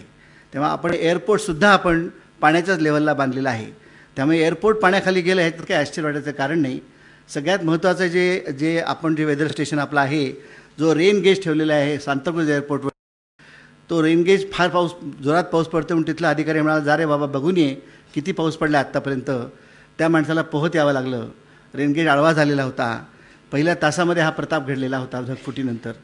तर ही परिस्थिती आपल्या देशामध्ये आहे की आपण सर्वंकष विचार केलेला नाही आणि त्याची मोठी किंमत आपण आज देत आहोत. समाज म्हणून, व्यक्ती म्हणून आणि एक सिव्हिलायझेशन म्हणून आपण ती निश्चित देणार आहोत. आणि मोहनजोदडो हडप्पाच्या गप्पा आपण जितक्या मोठेपणाने मारतो, तर आपल्याविषयी काय लिहिलं जाईल इतिहासामध्ये, हा थोडासा विचार करायचा प्रश्न आहे. प्रत्येकाने अंतर्मुख होऊन तो केला पाहिजे. आपल्याविषयी काय लिहितील लोक इतिहासामध्ये, की कोणीतरी मोहनजोदडो हडप्पा तयार केलं आणि नंतर उरलेल्या लोकांनी ते गाडून टाकलं आणि गाडून त्याच्यावरती कशाने गाडलं, तर कचऱ्याने गाडलं, असं आपल्याविषयी बहुतेक लिहिलं जाईल. कचरा म्हणाल तर अनेक प्रकारचा कचरा आहे. उदाहरणार्थ बायोमेडिकल वेस्ट हा एक महत्त्वाचा मुद्दा आहे. आणि माझे मित्र डॉक्टर वालावलकर समोरच बसलेले आहेत, ते बोललेले आहेत सकाळी. ते स्वतः त्यांच्या वैयक्तिक आयुष्यामध्ये फार एक महत्त्वाचं काम करत आहेत. पर्यावरण दक्षता मंच नावाची संघटना ते चालवतात. त्याच्यामार्फत महाराष्ट्रामधला अतिशय उत्तम असा बायोमेडिकल वेस्ट इन्सिनरेशन आणि मॅनेजमेंटचा प्रकल्प ते राबवत आहेत अनेक वर्ष. आणि एक महाराष्ट्रामधला म्हणजे भारतामधला तो एक पथदर्शी प्रकल्प ठरलेला होता जेव्हा त्यांनी तो सुरू केला तेव्हा. आणि आत्ताच मी त्यांच्याशी चर्चा करत होतो आपल्या बोलण्यापूर्वी की महाराष्ट्रामध्ये एकूण कचरा किती निघत असावा. आणि माझ्यासमोर आकडा आहे तो म्हणजे 40 टन पर डे इतका कचरा महाराष्ट्रामध्ये बायोमेडिकल वेस्ट म्हणून निघतो. महाराष्ट्र प्रदूषण नियंत्रण मंडळ MPCB यांच्याकडे नक्कीच चांगली आणि योग्य हे असेल, आकडेवारी असेल आणि तिथले अधिकारी आपल्यासमोर आहेतच. तर पण आकडा महत्त्वाचा नाही, मी सांगतो तो आकडा महत्त्वाचा नाही आहे, त्याच्यामधलं मर्म फक्त लक्षात घ्या. त्या आकड्यामधले मी आता हे इतके मोठे आकडे तुम्हाला सांगणार आहे की पुढे सगळे शून्य लावले तुम्ही आणि पुढचे डेसिमल पॉईंट वगैरे ह्याची चर्चाच करूया नको. 452 म्हणताना 500 म्हटलं काय किंवा 400 म्हटलं काय, हा डोंगर हे लक्षात ठेवा पहिल्यांदी. त्याच्यामुळे आता आपण इथं हे 40 टन पर डे हा बायोमेडिकल वेस्ट महाराष्ट्रामध्ये निर्माण होतो. आणि हा आकडा तुम्हाला आणखी घाबरणं काही माझा उद्देश नाही, कारण तुम्ही सगळी ज्ञानी माणसं आहात. त्यामुळे सांगायला नको की सुमारे 15,000 टन दर वर्षाला हा कचरा निर्माण होतो. हा कचरा कुठल्या प्रकारचे रोग पसरवू शकतो, ह्याच्यामध्ये कुठले बॉडी फ्लुइड्स असतात, कशा प्रकारचे ऑर्गन प्लांट असतात, प्लॅसेंटा असतं, काय नसतं हे तुम्ही विचारा. फार भयानक प्रकार आहे सगळा हा. आणि हा कुत्र्या कोल्ह्यांना खायला रस्त्यावर टाकून देणे किंवा कोणीतरी गरीब आहे म्हणून त्याच्यामधून निडल्स बाहेर काढणं किंवा कॅथेटर्स बाहेर काढून ते पाण्यामध्ये धुवून लोकांना परत चांगल्या पॅकेजेसमध्ये चकचकीत पॅकेजमध्ये वेस्टर्नला घालून देणे हा सामाजिक गुन्हा आहे. अनेक गोष्टी गरिबीमुळे घडतात. आपण शिकली सवरलेली माणसं त्या निर्माण करत असतो सुरुवातीला. ही आपण जबाबदारीने जाणीव ठेवली पाहिजे. जे लोक करतात त्यांना दोष देण्याच्या आधी आपण आपल्यापासून ती सुरुवात होती आहे, ही जाणीव आधीच्या 2 व्यक्तींनी फार चांगल्यापणाने दिलेली आहे. मी पुन्हा त्याच्यावरती भर देत नाही. जर तुम्ही भारताचं पूर्ण पिक्चर पाहिलं तर साधारण माझा असा अनुभव आहे की महाराष्ट्र हा आघाडीवर आहे कचरा निर्माण करायला. त्याच्यामुळं साधारण महाराष्ट्राचा जो आकडा असतो तो सरळ 20% गृहीत धरून त्याला तुम्ही 5ने गुणलत की भारताचा आकडा येतो. याही केसमध्ये साधारण 406 किलो बायोमेडिकल वेस्ट आहे असं ministry of environment, forest and climate change यांची 2011ची आकडेवारी आहे. आता आम्ही त्यावेळेस कचरा फक्त 406 होता असं नव्हे, फक्त 406 रिपोर्टेड कचरा होता हे लक्षात घ्या. त्याहून खूप जास्त कचरा असला पाहिजे. आणि जर अख्ख्या महाराष्ट्रामध्येच फक्त जर 40 टन 10% कचरा आपल्याला आज दिसतोय आणि तो वाढतच चाललेला आहे सतत. आणि जे लोक हा प्रकल्प चालवतात बायोमेडिकल वेस्ट मॅनेजमेंटचा, त्यांना खूप मोठी अडचण आहे की आणखी साईज कशी वाढवायची, कारण त्यांच्या लिमिट्स क्रॉस झालेले आहेत. इतका कचरा अजून येतोच आहे. त्यामुळं असं काही भ्रमात राहूया नको की 2011 सालची ही 406 टन पर डेची जी आकडेवारी आहे ती अगदी बरोबर आहे. ती आकडेवारी कमीत कमी आहे. आणि आज प्रामाणिकपणाने खाली मान घालून आपण जर काम केली तर मला आश्चर्य वाटत नाही. तुम्ही उद्या मला येऊन सांगितलं की 1400 टन कचरा आहे बरं का भारतात, 400 नाही आहे, तर मला काय आश्चर्य वाटणार नाही, मी मान्य करेन ते सुद्धा. दुसरा एक वेस्ट आहे ती म्हणजे हॅझर्डस वेस्ट. आणि आपण ज्याला शब्द हॅझर्डस असा इंग्रजी भाषेत वापरतो की धोकादायक कचरा, हा खरंच धोकादायक आहे. पण हॅझार्डस वेस्ट ही टेक्निकल टर्म आहे, ही लीगल टर्म आहे. भारतामध्ये hazardous waste management handling rules 1989पासून निर्माण झाले आणि ते पुष्कळ नंतर पुढे आपण ते रिऑथराईज करत गेलो, आपण त्यांना अमेंड करत गेलो. 2008 सालचे hazardous waste management handling rule आज प्रत्यक्षात लागू आहेत आणि त्याच्यामध्ये सतत बदल होत असतात. आणि हे हजार्डस वेस्ट मॅनेजमेंट रूल्स जे आले त्यावेळी आपण ज्याला हॅझार्डस म्हणत होतो आणि आज आपण ज्याला हॅझार्डस म्हणतो त्याची व्याप्ती वाढत चाललेली आहे. हॅझार्डस वेस्ट किती जास्त आहे तुम्हाला सांगतो. म्हणजे 80 लाख टन हा 2015चा सगळ्यात रिसेंट आकडा सेंट्रल पोल्युशन कंट्रोल बोर्डाने ठेवलेला आहे त्यांच्या वेबसाईटवर. मी त्यातला अभ्यासक आहे त्यामुळे हा आकडा बरोबर मी तुम्हाला सांगतो. 80 लाख टन म्हणजे एकट्या महाराष्ट्रामध्ये सुमारे 5000 टन रोज हा कचरा निर्माण होतो. रोज 18 लाख टन हा महाराष्ट्रात निर्माण होतो. महाराष्ट्र हा खूप इंडस्ट्रियलिस्ट राज्य आहे. देशाचा 22% हजार्डस वेस्ट कचरा हा त्यातून निर्माण होतो. आणि तुमच्या स्वयंपाकघरात तुमच्या ड्रेसरचं तुम्ही ड्रॉवर उघडलं आणि त्यात तुम्ही जे केमिकल्स पाहाल त्या सगळ्या लाईफस्टाईल केमिकल्समध्ये जे केमिकल्स लागतात, जे कारखाने चालतात, ती सगळे कारखाने या सगळ्या गोष्टी निर्माण करतो आहे. त्यामुळे कारखाने प्रदूषण करत नाहीत, वस्तू वापरणारे प्रदूषण निर्माण करतात. हे पुन्हा एकदा आपण लक्षात ठेवलं पाहिजे. दुसऱ्यांना एक बोट दाखवण्याच्या आधी आपल्याकडे 3 बोटं रोखलेले त्याच हाताने हे आपण अगदी नम्रपणाने लक्षात घेतलं पाहिजे. फार मोठा हा आपल्या देशामधला सर्वात मोठा प्रश्न आहे. आम्ही गेली 8-10 वर्ष central pollution control board, state pollution control बोर्डच्या मदतीने, वर्ल्ड बँकेच्या फंडिंगनी, म्हणजे तुम्ही आम्हीच नाही तर आपले ग्रेट ग्रँड चिल्ड्रनसुद्धा त्याच्यावरचं व्याज भरणार आहेत. मुद्दल सोडून द्या तुम्ही. हा इतका भयानक मोठा प्रश्न आहे. आम्ही त्याचे 2 विभागणी केलेली आहे, पास्ट सिन्स आणि करंट सिन्स, चालू पापं आणि जुनी पापं. तर जुनी पापं जी आहेत ती पापं आज गाडली गेलेली आहे, त्याच्यावरती गवत उगवलेलं आहे. ती पापं कशी उघडून काढायची, त्या पापांच्यामुळे ग्राउंड वॉटर कसं कंटॅमिनेट होणार नाही, हा आमच्यासमोर असलेला फार मोठं चॅलेंज आहे. आणि चालू पापं तर चालू आहेतच. तिथं 2 हात आपल्याला दिलेले असल्यामुळे ती पापं अगदी व्यवस्थित दिवस रात्र चालू आहेत. आणि नुसतं प्रदूषण नियंत्रण मंडळ किंवा नुसतं म्युन्सिपॅलिटी यांना दोष देऊन आपण काहीही मिळवणार नाही आहे. कारण शेवटी आपण त्याच्यामधला सगळ्यात महत्त्वाचा घटक आहोत हे आपण अजिबात विसरून चालणार नाही कधीही. आणि हजार्डस वेस्ट हा एक फार मोठा राक्षस आहे. ह्याच्यामधून जे पोल्युटंट बाहेर पडतात त्याच्यामधले माझ्याकडे मराठीचं अज्ञान असल्यामुळे मी तुम्हाला त्याच्याबद्दल मराठी सांगू शकणार नाही. परंतु त्याच्यामध्ये आम्ही ज्याला पर्सिस्टंट ऑर्गॅनिक पोल्युटंट्स आणि पर्सिस्टंट टॉक्सिक पोल्युटंट्स अशी 2 विभागणी वर्ल्ड हेल्थ ऑर्गनायझेशनने आणि युनायटेड नेशन्स एन्व्हायरमेंट प्रोग्रॅमनी जगभरामध्ये केलेली आहे. भारत सिग्नेटरी आहे त्याचा. मी त्यातला स्वतः त्याच्यातला एक अभ्यासक आहे. ह्याच्यामुळे म्हणजे आपण वेगळ्या प्रकारचे म्हणजे नवजात अर्भक जन्मण्यापूर्वीच आईच्या पोटामध्ये या सगळ्या गोष्टी त्याच्यामध्ये तयार होतात. माणसाच्या रक्तामध्ये चेंज तयार होतो. अनेक प्रकारच्या डिफॉर्मिटीज असलेल्या बेबीज तयार होतात. आणि आपल्या जेनेटिक लेव्हलवरती आघात करणारं पोल्युशन किंवा स्त्रियांचं हार्मोन सायकल डेव्हलप करणं बिघडवून टाकणारं पोल्युशन असं आहे. आपण ऑलरेडी रेनडिअरच्या बाबतीमध्ये हा प्रयोग करून झालेला आहे. अनेक प्राणी नामशेष व्हायला आलेले आहेत. या सगळ्या प्रकारांनी जे झाले त्यांनी काय आपल्याला पत्ता आणि फोन नंबर दिला नाही पुढे कुठला. त्यामुळे आपल्याला माहीत नाही किती बिचारे गेले. ते जे व्हायला आलेले आहेत, चाललेले आहेत, त्याच्याविषयी आपण चर्चा करू शकतो. भयानक आपलं ज्ञान हे अतिशय कमी आहे. फार मोठ्या प्रमाणामध्ये हा प्रश्न आपल्याला अभ्यासावा लागणार आहे.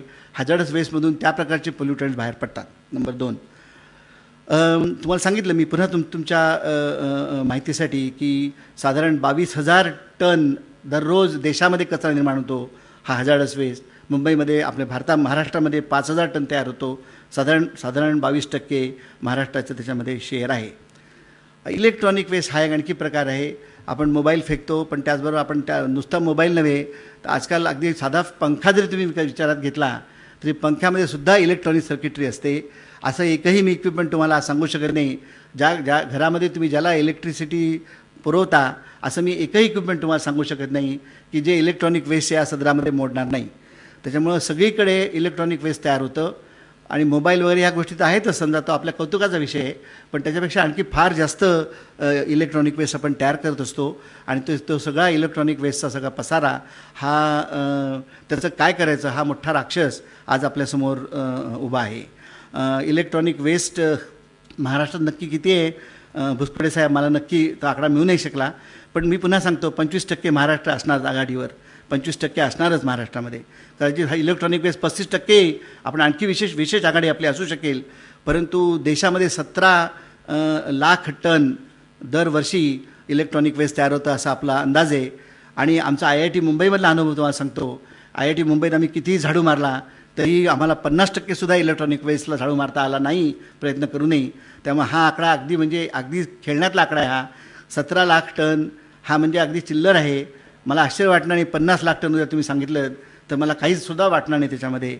अगदी मजबूत हृदय आहे माझं, मी सहज ते ॲक्सेप्ट करीन. कारण मला माहिती आहे आपण किती काम केलेलं नाही आहे, किती काम करायला पाहिजे ह्याची मला पूर्ण जाणीव आहे याच्यावरती.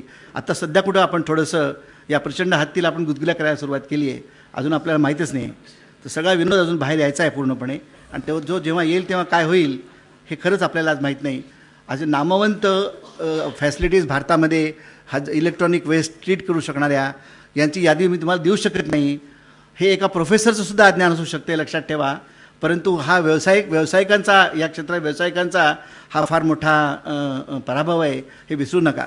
तर मी अज्ञानी असेल तर मला माफ करा माझ्या अज्ञानासाठी. परंतु हा व्यवसायाचा पराभव आहे. हा एन्व्हायरमेंटल इंजिनिअरिंग हा अजून प्रोफेशन म्हणून पुढे आला नाही. 2-3 फक्त तुम्ही मला 2-3 नावं माहिती आहेत. मी तुम्हाला विचारलं की तुम्ही फक्त ती 2-3 नावं मला सांगू शकाल, त्याहून पुढे ती यादी जाणार नाही. या देशामध्ये प्रत्येक राज्यात किमान 2 किमान 3 असे प्रकल्प लागतील आणि महाराष्ट्रासारख्या ठिकाणी तर 10 प्रकल्प लागतील. हे मी सांगायला नको वेगळं. तर ही झाली कथा या बायोमेडिकल वेस्ट, हजार्डस वेस्ट आणि इलेक्ट्रॉनिक वेस्ट ह्याची. आता त्याच्या व्यतिरिक्त दुसरा एक राक्षस आपल्यासमोर उभा आहे, तो म्हणजे म्युनिसिपल सॉलिड वेस्ट. आणि या म्युनिसिपल सॉलिड वेस्टमध्ये अनेक भाग आहेत. आपण जेव्हा म्युनिसिपल सॉलिड वेस्ट म्हणतो किंवा देवनारला प्रचंड घाण वास येणारी आणि धूर निघणारी अशी कचरापट्टी असं आपण ज्याला त्या म्हणत असतो, तर मला वाटतं की डॉक्टर काळेंनी आपली कानोखाडणी केलेलीच आहे. ही कचरा हा आपण त्याला कचरा ठरवला, हे आपलं बौद्धिक दुर्भिक्ष आहे, इंटेलेक्च्युअल बँक्रप्सी आहे आपली ती. परंतु ते खरं म्हणजे पुष्कळ उपयोगात आणण्याचा प्रकार आहे. हे कुणीही आपल्याला आता सहज सिद्ध करू शकते आणि लोकांनी प्रयोग करून ते करून दाखवलेले. जिथे जिथे कायंनी प्रयोग केला, जिथे जिथे लोकांनी प्रयोग केला आहे, जिथे ज्योतिताई म्हापसेकरांनी आपली टीम पाठवलेली आहे, तिथे पुष्कळ फरक पडलेला आहे असं दिसतंय. या मुंबई शहरातसुद्धा ॲडव्हान्स लोकॅलिटी मॅनेजमेंटच्या मार्फत काही ठिकाणी उत्तम प्रयोग झालेले आहेत. म्हणजे जसं अंधार आहे तसं काही ठिकाणी उजेडसुद्धा आहे, हे विसरू नका. पण वर्तमानपत्रात बहुतेक अंधारच पब्लिश केलेला असतो, त्यामुळे आपल्याला उजेड दिसत नाही जिथे तिथं आहे तिथे. त्यामुळं हा चांगला उपक्रम आहे की जिथे आपण एकत्र येऊन या उजेडाविषयी पण बोलू शकतो. याच्यामध्ये आपण जेव्हा म्हणतो की म्युनिसिपल सॉलिड वेस्ट कुठल्या प्रकारची असते, तर साधारण वेट बाय वेट म्हणजे आपण वजनावारी आपण तिचं जर निरीक्षण केलं तर आपण असं सध्या विचार करूया की त्याच्यामधलं जे मॉइश्चर आहे, जो ओलेपणा आहे, तो सध्या आपण थोडासा बाजूला ठेवूया नजरेच्या. तर आपल्याला त्याच्यामधला जो बायोडिग्रेडेबल किंवा ऑर्गॅनिक फ्रॅक्शन आहे तो सुमारे 50% इतका असू शकतो जर व्यवस्थित आपण जर त्याचं हे केलं तर, पृथक्करण केलं तर. आणि इनर्ट्स आणि जे ऑर्गॅनिक नसलेल्या ज्या गोष्टी आहेत त्या साधारण 1/3 आहेत, त्या 32% आहेत. आणि ज्या एनर्जी रिच असे ज्या गोष्टी आहेत ज्या खऱ्या अर्थाने नॉन बायोडिग्रेडेबल आहेत परंतु इन्सिनरेबल आहेत, असं साधारण 17% हा त्याच्यामध्ये भाग आहे. मी ही मी हे स्प्लिटिंग द हेअर व्हर्टिकली असं मी का करतो आहे, हे करण्याची गरज आहे. जर आपल्याला त्याचं व्यवस्थापन चांगलं करायचं असेल तर हे फार आवश्यक आहे करणं आपल्याला. आता पहिल्यांदा असं बघूया आपण की साधारण कचरा किती आहे एकंदर. खूप जास्त कचरा आहे. पुन्हा महाराष्ट्राचा नंबर पहिला बरं का. आपण 2000 साली पाहिलं तर साधारण 9100 इतका कचरा महाराष्ट्रामध्ये निर्माण होत होता, म्युनिसिपल सॉलिड वेस्ट. पण त्यावेळेस आपण 100% चांगलं काम करत नव्हतो. आणि आता आपण पाहिला आजच्या घटकेला जर 2012 तर 12 वर्षानंतर आपण 17,000 टन कचरा दररोज मुंबईमध्ये महाराष्ट्रामध्ये तयार करतो आहे. त्याच्यामधला जवळपास अर्धा कचरा 8,500 टन हा हे फक्त मुंबईकर तयार करतात बरं का. त्यामुळं महाराष्ट्रातसुद्धा मुंबईकर पुढे आहेत हे विसरायला नकोच. तर आता हा 8,500 टन कचरा जो आपण तयार करतो आहे त्याला पुन्हा मी तुम्हाला सांगितले त्याप्रमाणे साधारण 40-50% बायोडिग्रेडेबल, साधारण 1/3 हा इनर्ट्स, असा सगळा तुम्हाला त्याच्यामध्ये त्याला गणित लावता येईल त्याला. दुसरी राज्य तुम्हाला सांगायचं झाली की आपले बरोबरी कोण कोण करू शकतो, तर आपण खरंच पुढे आहोत. परंतु उत्तर प्रदेश आणि उत्तरांचल, कारण जेव्हा 2011 साली सेन्सस झालं तेव्हा हे 2 राज्य तसे वेगळे नव्हते. त्यामुळे मला त्याचं वेगळं स्ट्रॅटेजी मिळू शकत नाही.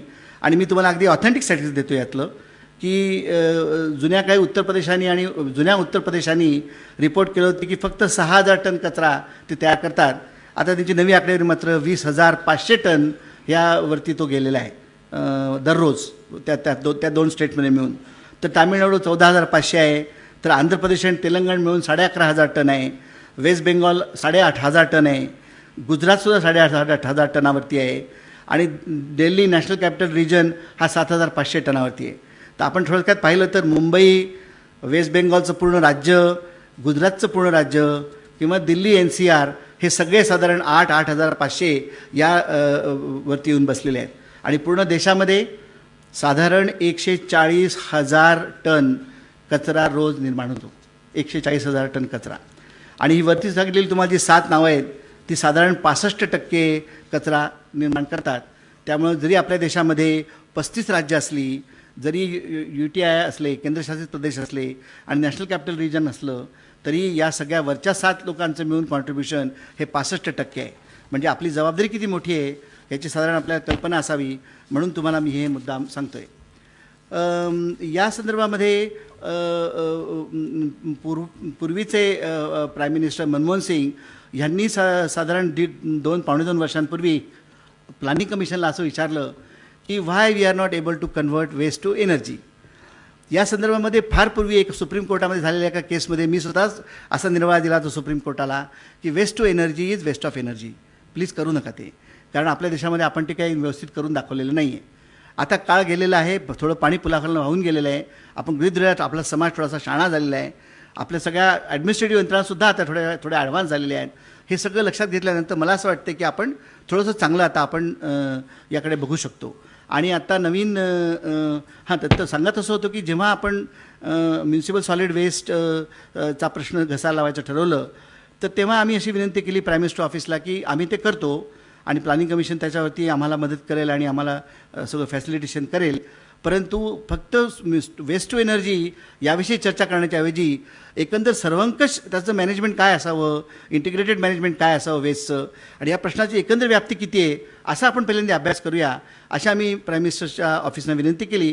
त्यांनी क्षणात ती मान्य केली, ठीक आहे बा तसं करा. आणि मग आम्ही 7 महिने, म्हणजे मी तुम्हाला सांगतो की माझ्या PhDसाठी नाही, मला ते सांगायला नको, PhDसाठी मी जितका अभ्यास केला नसेल त्याहून जास्त अभ्यास प्लॅनिंग कमिशनने माझ्याकडून करून घेतला.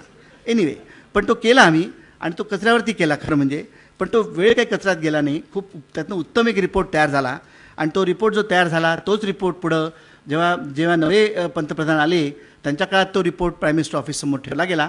तो प्राईम मिनिस्टर ऑफिसने जो तात्काळ मान्य केला.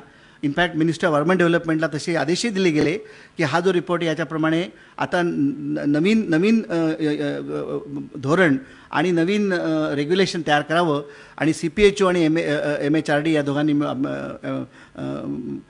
MOUD या दोन ह्यांनी मिळून संस्थांनी मिळून दिल्लीमधल्या सगळ्या पूर्ण देशांमधल्या लोकांची संधान साधून, सगळ्या पोल्युशन कंट्रोल बोर्ड, सगळ्या महत्त्वाच्या म्युन्सिपॅलिटीज यांची संधान साधून त्यांनी ह्याच्यावरती एक सर्वंकष हे तयार केला, पॉलिसी तयार केली. आणि त्याच्यातला थोडासा भाग मी तुम्हाला आता सांगणार आहे. हा प्रचंड मोठा गुंतागुंतीचा विषय आहे, पण त्याच्यातले काही महत्त्वाचे जे पैलू आहेत की जे आपल्याला एक नागरिक म्हणून आणि तुमच्यातल्या काही लोकांना एक तज्ज्ञ म्हणून ते नक्कीच मनाला स्पर्श करतील. जेव्हा आपण म्युन्सिपल सॉलिड वेस्ट असा विचार करतो तेव्हा फक्त आपण खिडकीतून काय टाकतो बाहेर कारच्या किंवा घराच्या इतकंच नसून खूप अनेक गोष्टी त्याच्यामध्ये आहेत. आणि याच्यामध्ये एक म्युन्सिपल फंक्शन्स जी करत असते म्युन्सिपॅलिटी तेही फार मोठ्या प्रमाणामध्ये हा कचरा एकत्र आणून त्याची विल्हेवाट लावण्याची जबाबदारी उचलत असतात. आत्ता आपल्याला जे सांगितलं काळे साहेबांनी की आपण स्वतःची जबाबदारी ओळखली पाहिजे, हे तर अगदी खरंच आहे. आणि जितकी आपण जास्त ओळखू तितकी म्युन्सिपॅलिटीची जबाबदारी कमी होईल. आज म्युन्सिपॅलिटीला आपण जेवढे पैसे देतो, विचारणा करा, तुमच्या वॉर्ड ऑफिसरला विचारणा करा, तुमच्या मुलाला मॅकडॉनल्डमध्ये नेऊन तुम्ही एक हॅमबर्गर विकत घेऊन द्यायला किंवा एक बर्गर विकत घेऊन द्यायला तुम्हाला जेवढा खर्च येतो त्याहून कमी पैसे आपण दरवर्षी म्युन्सिपल कॉर्पोरेशनला माझ्या घरातला कचरा घेऊन जायला देत असतो.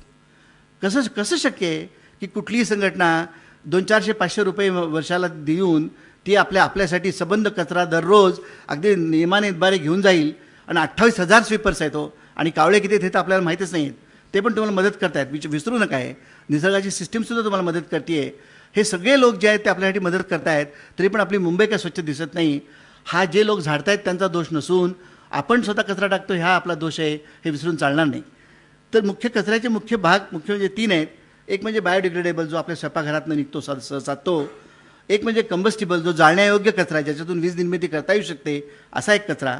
आणि दुसरा म्हणजे कन्स्ट्रक्शन अँड डिमॉलिशन डेब्रिज आणि काही इनर्ट्स. उदाहरणार्थ स्टॉर्म वॉटर ड्रेन्स म्युन्सिपालिटी स्वच्छ करते, जागोजाग रस्ते स्वच्छ करते, झाडते, ह्याच्यातून सुद्धा काही इनर्ट्स तयार होतात. ते सुद्धा त्यांना व्यवस्थित त्यांना हे करावे लागतात आणि त्यासाठी त्यांना खर्च येतो. त्यासाठी माणसं नेमली असतात, त्यासाठी इक्विपमेंट असतात, त्यासाठी डिझेल टाकायला लागतं, पेट्रोलमध्ये ते घेऊन जावे लागतात. हे सगळं म्युन्सिपालिटी करत असते. तर बेसिकली 3 भाग आहेत. एक म्हणजे कन्स्ट्रक्शन अँड डिमॉलिशन वेस्ट जो खूप मोठा आहे मुंबईसारख्या शहरामध्ये. सगळ्या महानगरांमध्ये विकासामुळे आता बांधकामाला खूप मोठी चालना आलेली आहे आणि हा सगळा मोठा हे आहे एक वेस्ट आहे. आणि मुख्य म्हणजे बायोकेमिकल वेस्ट जो असतो तो आपल्याला 2 पद्धतीने हाताळता येतो.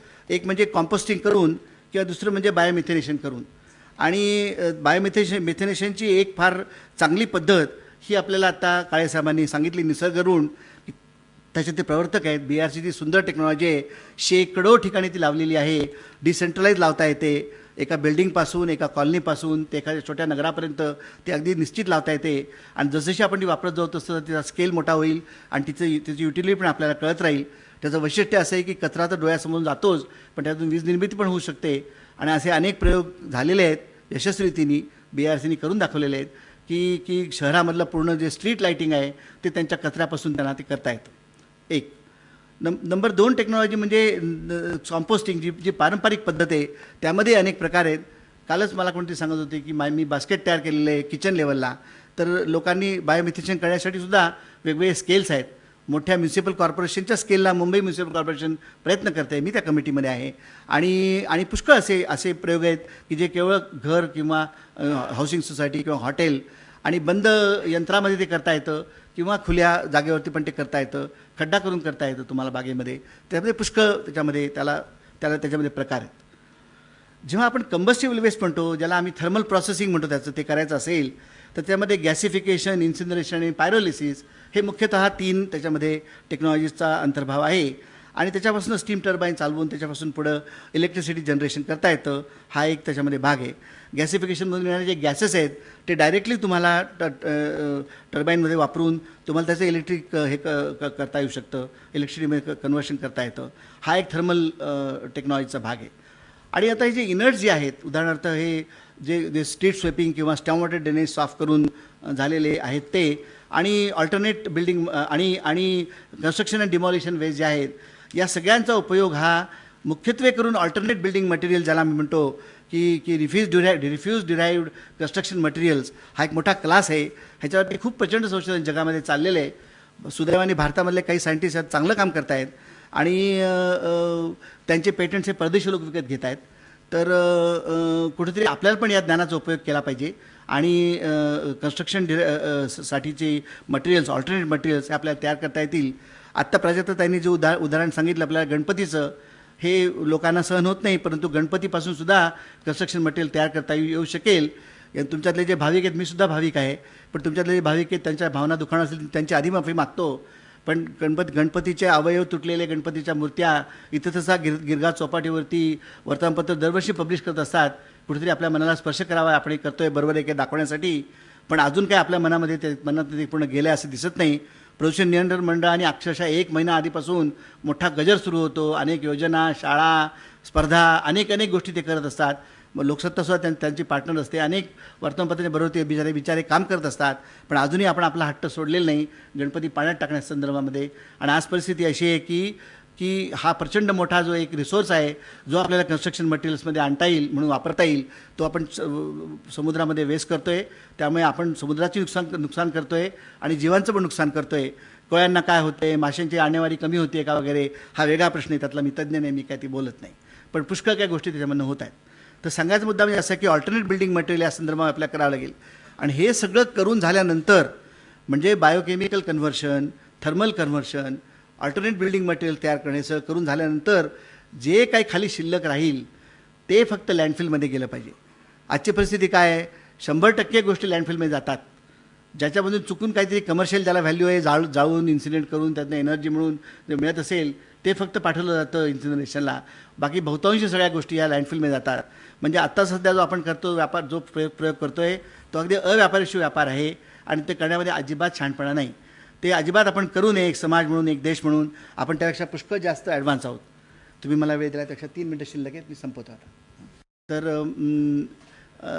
आता या सगळ्या गोष्टींकडे पाहताना आपल्याला पुष्कळ गोष्टींचा विचार करायला लागणार या सगळ्या सिस्टीम डेव्हलप करताना. एक म्हणजे सेग्रिगेशन, कलेक्शन ॲट सोर्स आणि मग कमीत कमी ट्रान्सपोर्टेशन हा एक सगळ्यात महत्त्वाचा मुद्दा त्याच्यामध्ये आहे. आपण खूप ग्लोबल वॉर्मिंग, क्लायमेट चेंज आणि minimising carbon footprint of living ह्याच्यावरती आपण खूप कंठशोष करत असतो. खूप आपण तोंडापुरतं बोलत असतो. पण कचऱ्याची समस्या ही फार जवळची समस्या आहे की ज्याच्यामधून आपण विचार करा, जी गोष्ट तुम्ही काही विचार न करता फेकून द्यायला तयार आहात त्यासाठी आपण इम्पोर्ट केलेलं डिझेल टाकतोय ट्रकमध्ये आणि 28,000 वर्कर्सना आपण कामाला लावले, झाडू मारायला आपण लावलं आहे आणि तरीही आपली अतिशय घाणेरड्या नगरामध्ये तुम्ही आज राहताय. हा पब्लिक हेल्थ या शब्दाचा विनोद आहे.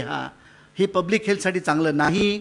ह्याच्यावरती आपण अगदी डोळे उघडून विचार करायला पाहिजे. ह्याच्यावरती हे अजिबात सस्टेनेबल वगैरे फार दूरचा मुद्दा झाला. सस्टेनेबल नाही सांगायला कुठल्याच विद्वान माणसाची गरज नाही. हे बिलकुल प्रॅक्टिकल नाही. शहाण्या माणसाने ते करू नये हे अगदी स्पष्ट आहे. त्यामुळे आपल्याला ॲट सोर्स सेग्रिगेशन, त्यामुळे जे कोणी अशी माणसं असतील की ज्यांना असा भरोसा आहे की माझ्यासारखे तंत्रज्ञ असं यंत्र निर्माण करतील की कचरा एकदम वेगळ्या पद्धतीने सेपरेट करेल, यंत्र सेपरेट करेल आणि मग त्याचा आपण विल्हेवाट लावू, हे ज्यांना वाटतंय त्यांनी कवी म्हणून पुढच्या आयुष्यामध्ये जबाबदारी स्वीकारावी. ही टेक्नॉलॉजी आजपर्यंत सक्सेसफुल झालेली स्वित्झर्लंडमध्ये पण दिसलेली नाही मला. मी तुम्हाला सांगतो, हे कुणी तुम्हाला सांगत असेल की हे करावं, यंत्र करतील, या भरोशावर राहू नका. जी गोष्टी माणसं करू शकत नाहीत ती यंत्र करणार नाहीत. कारण शेवटी माणसाने यंत्र बनवलेत, यंत्र तुमच्यापेक्षा शहाणे नाहीत, त्याच्यामुळे यंत्र ते करणार नाही. सेग्रिगेशन माणसालाच करावं लागेल. सेंट्रलाइज आणि डिसेंट्रलाइज 2 टेक्नॉलॉजी आहेत. काळेसाहेबांची टेक्नॉलॉजी आज डिसेंट्रलाइजवरती त्यांनी अत्यंत उत्तम काम केलेलं आहे. सेंट्रलाइजमध्ये ती आणता स्केलवरती रिसर्च करून, पण तो वेगळा मुद्दा आहे. वेस्ट कॉम्पोजिशन वेगवेगळं आहे. त्यामुळे अमेरिकेमधले किंवा प्रगत राष्ट्रांमधले तंत्रज्ञान जे लोक विकायला आमच्याकडे येतात, आमचा सतत संबंध येतो. Mutual corporation, pollution control board, ministry, अनेक MOUD, मी अनेक संस्थांबरोबर मी काम करतो. या सगळ्या संस्थांमध्ये आमच्या लक्षात आले की आपल्याला आपला प्रश्न निर्माण करा. आपण कचरा निर्माण केला ना, मग आपल्याला त्याचं उत्तर शोधलं पाहिजे. कुणीतरी बाहेरचा नेदरलँडचा माणूस येऊन तुम्हाला टेक्नॉलॉजी देईल असं तुम्हाला वाटत असेल तर हा केवळ आपला खोळेपणा ठरेल. हे काही खरं नाही. आणि आपल्याला सायंटिफिक मेथड वापरायला लागतील ह्या सगळ्या मॅनेजमेंटसाठी. आणि आपल्याला इंटरनॅशनल एक्सपिरियन्स फक्त शिकायला लागेल, तेवढं शिकावं आणि करावं. सगळ्यात शेवटी मी माझं बोलणं थांबवण्यापूर्वी तुम्हाला सांगतो की हा सगळा प्रकार करताना एक बिझनेस मॉडेल डेव्हलप म्हणून आपल्याला करायला पाहिजे. सगळं म्युन्सिपालिटीने करावं, सगळं प्रदूषण नियंत्रण मंडळाने करावं, सगळं महाराष्ट्र शासनाने करावं, अशी भूमिका जर आपण घेणार असलो तर ते करू शकत नाही. आपल्याला ते बिझनेस सोल्युशन, बँकेबल सोल्युशन या पातळीवरती आपण जोपर्यंत ते अनुभव करत नाही तोपर्यंत हा प्रॉब्लेम सुटणार नाही. जर तुम्ही 4 एकंदर गोष्टी निर्माण केल्या की तुम्ही जर बायोमेडिकल प्लांट्स लावायचं ठरवलं आणि किंवा व्हर्मी कॉम्पोस्टिंग काय असेल ते, आणि पॉवर प्लांट्स, आणि नंतर जे काय वेस्ट टू कन्स्ट्रक्शन मटेरियल करून शेवटी जे उरेल, जो कचरा उरेल, जो लँडफिलमध्ये पाडायचा ठरवला, असं जर तुम्ही करायचं ठरवलं तर या देशामध्ये आपल्याला इन्सिनरेशन आणि लँडफिल्स या फॅसिलिटी या रिजनल करायला लागतील. गावोगावी आपण प्रत्येक खड्डे खोदून जर आपण लँडफिल करायला लागलो आणि नंतर मग पोल्युशन कंट्रोल बोर्डाला आपण दोष दिला की त्यांनी बघा इथं ग्राउंड वॉटर कंटॅमिनेट झालं, त्यांनी लक्षच दिलं नाही. त्यांचं काम नाही ते. आपण असे खड्डे करू नयेत. आपण रिजनल फॅसिलिटी केल्या पाहिजेत. आता सरकारने हे धोरण म्हणून मान्य केलेलं आहे. आपण तसं करायचं ठरवलं तर आपल्याला आपल्याला पुष्कळ कमी प्रमाणामध्ये आपल्याला या फॅसिलिटी लागतील. प्रत्येक राज्यामध्ये तुम्हाला 1 किंवा 2 फॅसिलिटीज पुरतील आणि त्या पद्धतीने आपल्याला त्याकडे बघायला पाहिजे. पण प्रयत्न हा केला पाहिजे की शक्यतो वेस्ट ही लँडफिलमध्ये जाणार नाही. लँडफिल हा सगळ्यात शेवटचा पर्याय असला पाहिजे. आणि किंमत सांगून टाकतो तुम्हाला, शेवटी किंमत ही महत्त्वाची आहे प्रत्येक गोष्टीची. तर ह्या सगळ्या गोष्टी करायला तुम्हाला साधारण 25-30 हजार कोटी रुपये लागतील अक्षरशः. म्हणजे हा काही साधा आकडा नाही. तेव्हा दरवर्षी तुम्ही जर काही पैसे टाकायचं ठरवलं या कामामध्ये तर तुम्हाला 20 वर्ष प्रयत्न करायला लागेल तरच भारत स्वच्छ होईल. आपण ज्याला भारत म्हणतो तो म्हणजे केवळ मुंबई नव्हे. मुंबईसारखी नगरं 10च्या आसपास आहेत. तुम्हाला जर तुम्ही याला क्लास 1 सिटीज म्हणताय, 1 लाखाच्या पेक्षा वर आणि म्युन्सिपल कॉर्पोरेशन्स असलेल्या म्युन्सिपल कॉर्पोरेशन असलेल्या ज्या जागा आहेत त्या सगळ्या देशामध्ये 53 आहेत. आपल्या देशामध्ये तुम्ही जर विचारणा केली की एकंदर मोठी शहरं किती आहेत, त्याला आपण क्लास 1 आणि क्लास 2 सिटीज असं आपण विभागणी करतो. तर असं साधारण आपल्याला जी आपण मोठी जी आपण हे मानतो, काय म्हणतात त्याला, शहरं मानतो की जी 1 लाखाच्या वर आहेत, ती साधारण 400च्या आसपास आहेत. 468 शहरं आहेत तशी. आणि आपल्याला 1 मिलियनच्या वर आपल्याला 53 शहरं आहेत आपल्या देशामध्ये. आणि साधारण 7,935 अर्बन सेंटर असायला पाहिजेत, तेवढी नाही आहेत. कारण अर्बन सेंटर बनण्याची एक खास प्रक्रिया आहे मिनिस्ट्री ऑफ अर्बन डेव्हलपमेंटची. ती काही गावांना आज नको आहे. त्यामुळे त्यांचा आकार 18,000, 15,000, 10,000 असा असला तरीही ते अजून खेडं या पातळीवरती उभे आहेत. पण साधारण असं आता आम्हाला वाटतं आहे की साधारण जो आम्ही देशभर आम्ही अनेक ठिकाणी सॅम्पल सर्व्हिस केले, आम्ही खूप प्रचंड खोदाखोद केली, साधारण 5,000 वस्तीच्या वर आपल्याला अर्बन सेंटर मानून चालायला पाहिजे. आणि त्याचं तुम्ही जर विश्लेषण केलं तर आज 7,935 एवढे अर्बन सेंटर आज कागदावरती असायला पाहिजेत. आणि ती जर असतील तर साधारण 2,35,000 टन इतका कचरा तुम्हाला रोज तुमच्याकडे तयार होईल. आणि त्याला विल्हेवाट करायला तुम्हाला साधारण 30-35 हजार कोटी रुपये लागतील. आणि तो प्रकल्प साधारण 10 वर्षामध्ये करता येईल. खरोखर ही शर्मेची गोष्ट आहे की पंतप्रधानांना सांगायला लागते की आपण भारत स्वच्छ ठेवूया. हे होता कामा नये. मला असं वाटते आपण म्हणतो आहे आपली संस्कृती महान आहे, अमुक आहे, तमुक आहे, तर कधीतरी एकदा करूया ना, आपला देश स्वच्छ करूया, होईल तो. आणि खरंच आपण तितके खरंच महान असलो आपण, तर मला वाटत नाही ते इतकं अवघड आहे म्हणून. आपण चंद्रावरती जायच्या गप्पा करतोय, कचरा साफ करायला काय हरकत त्याच्या आधी, नाही का? थँक्यू.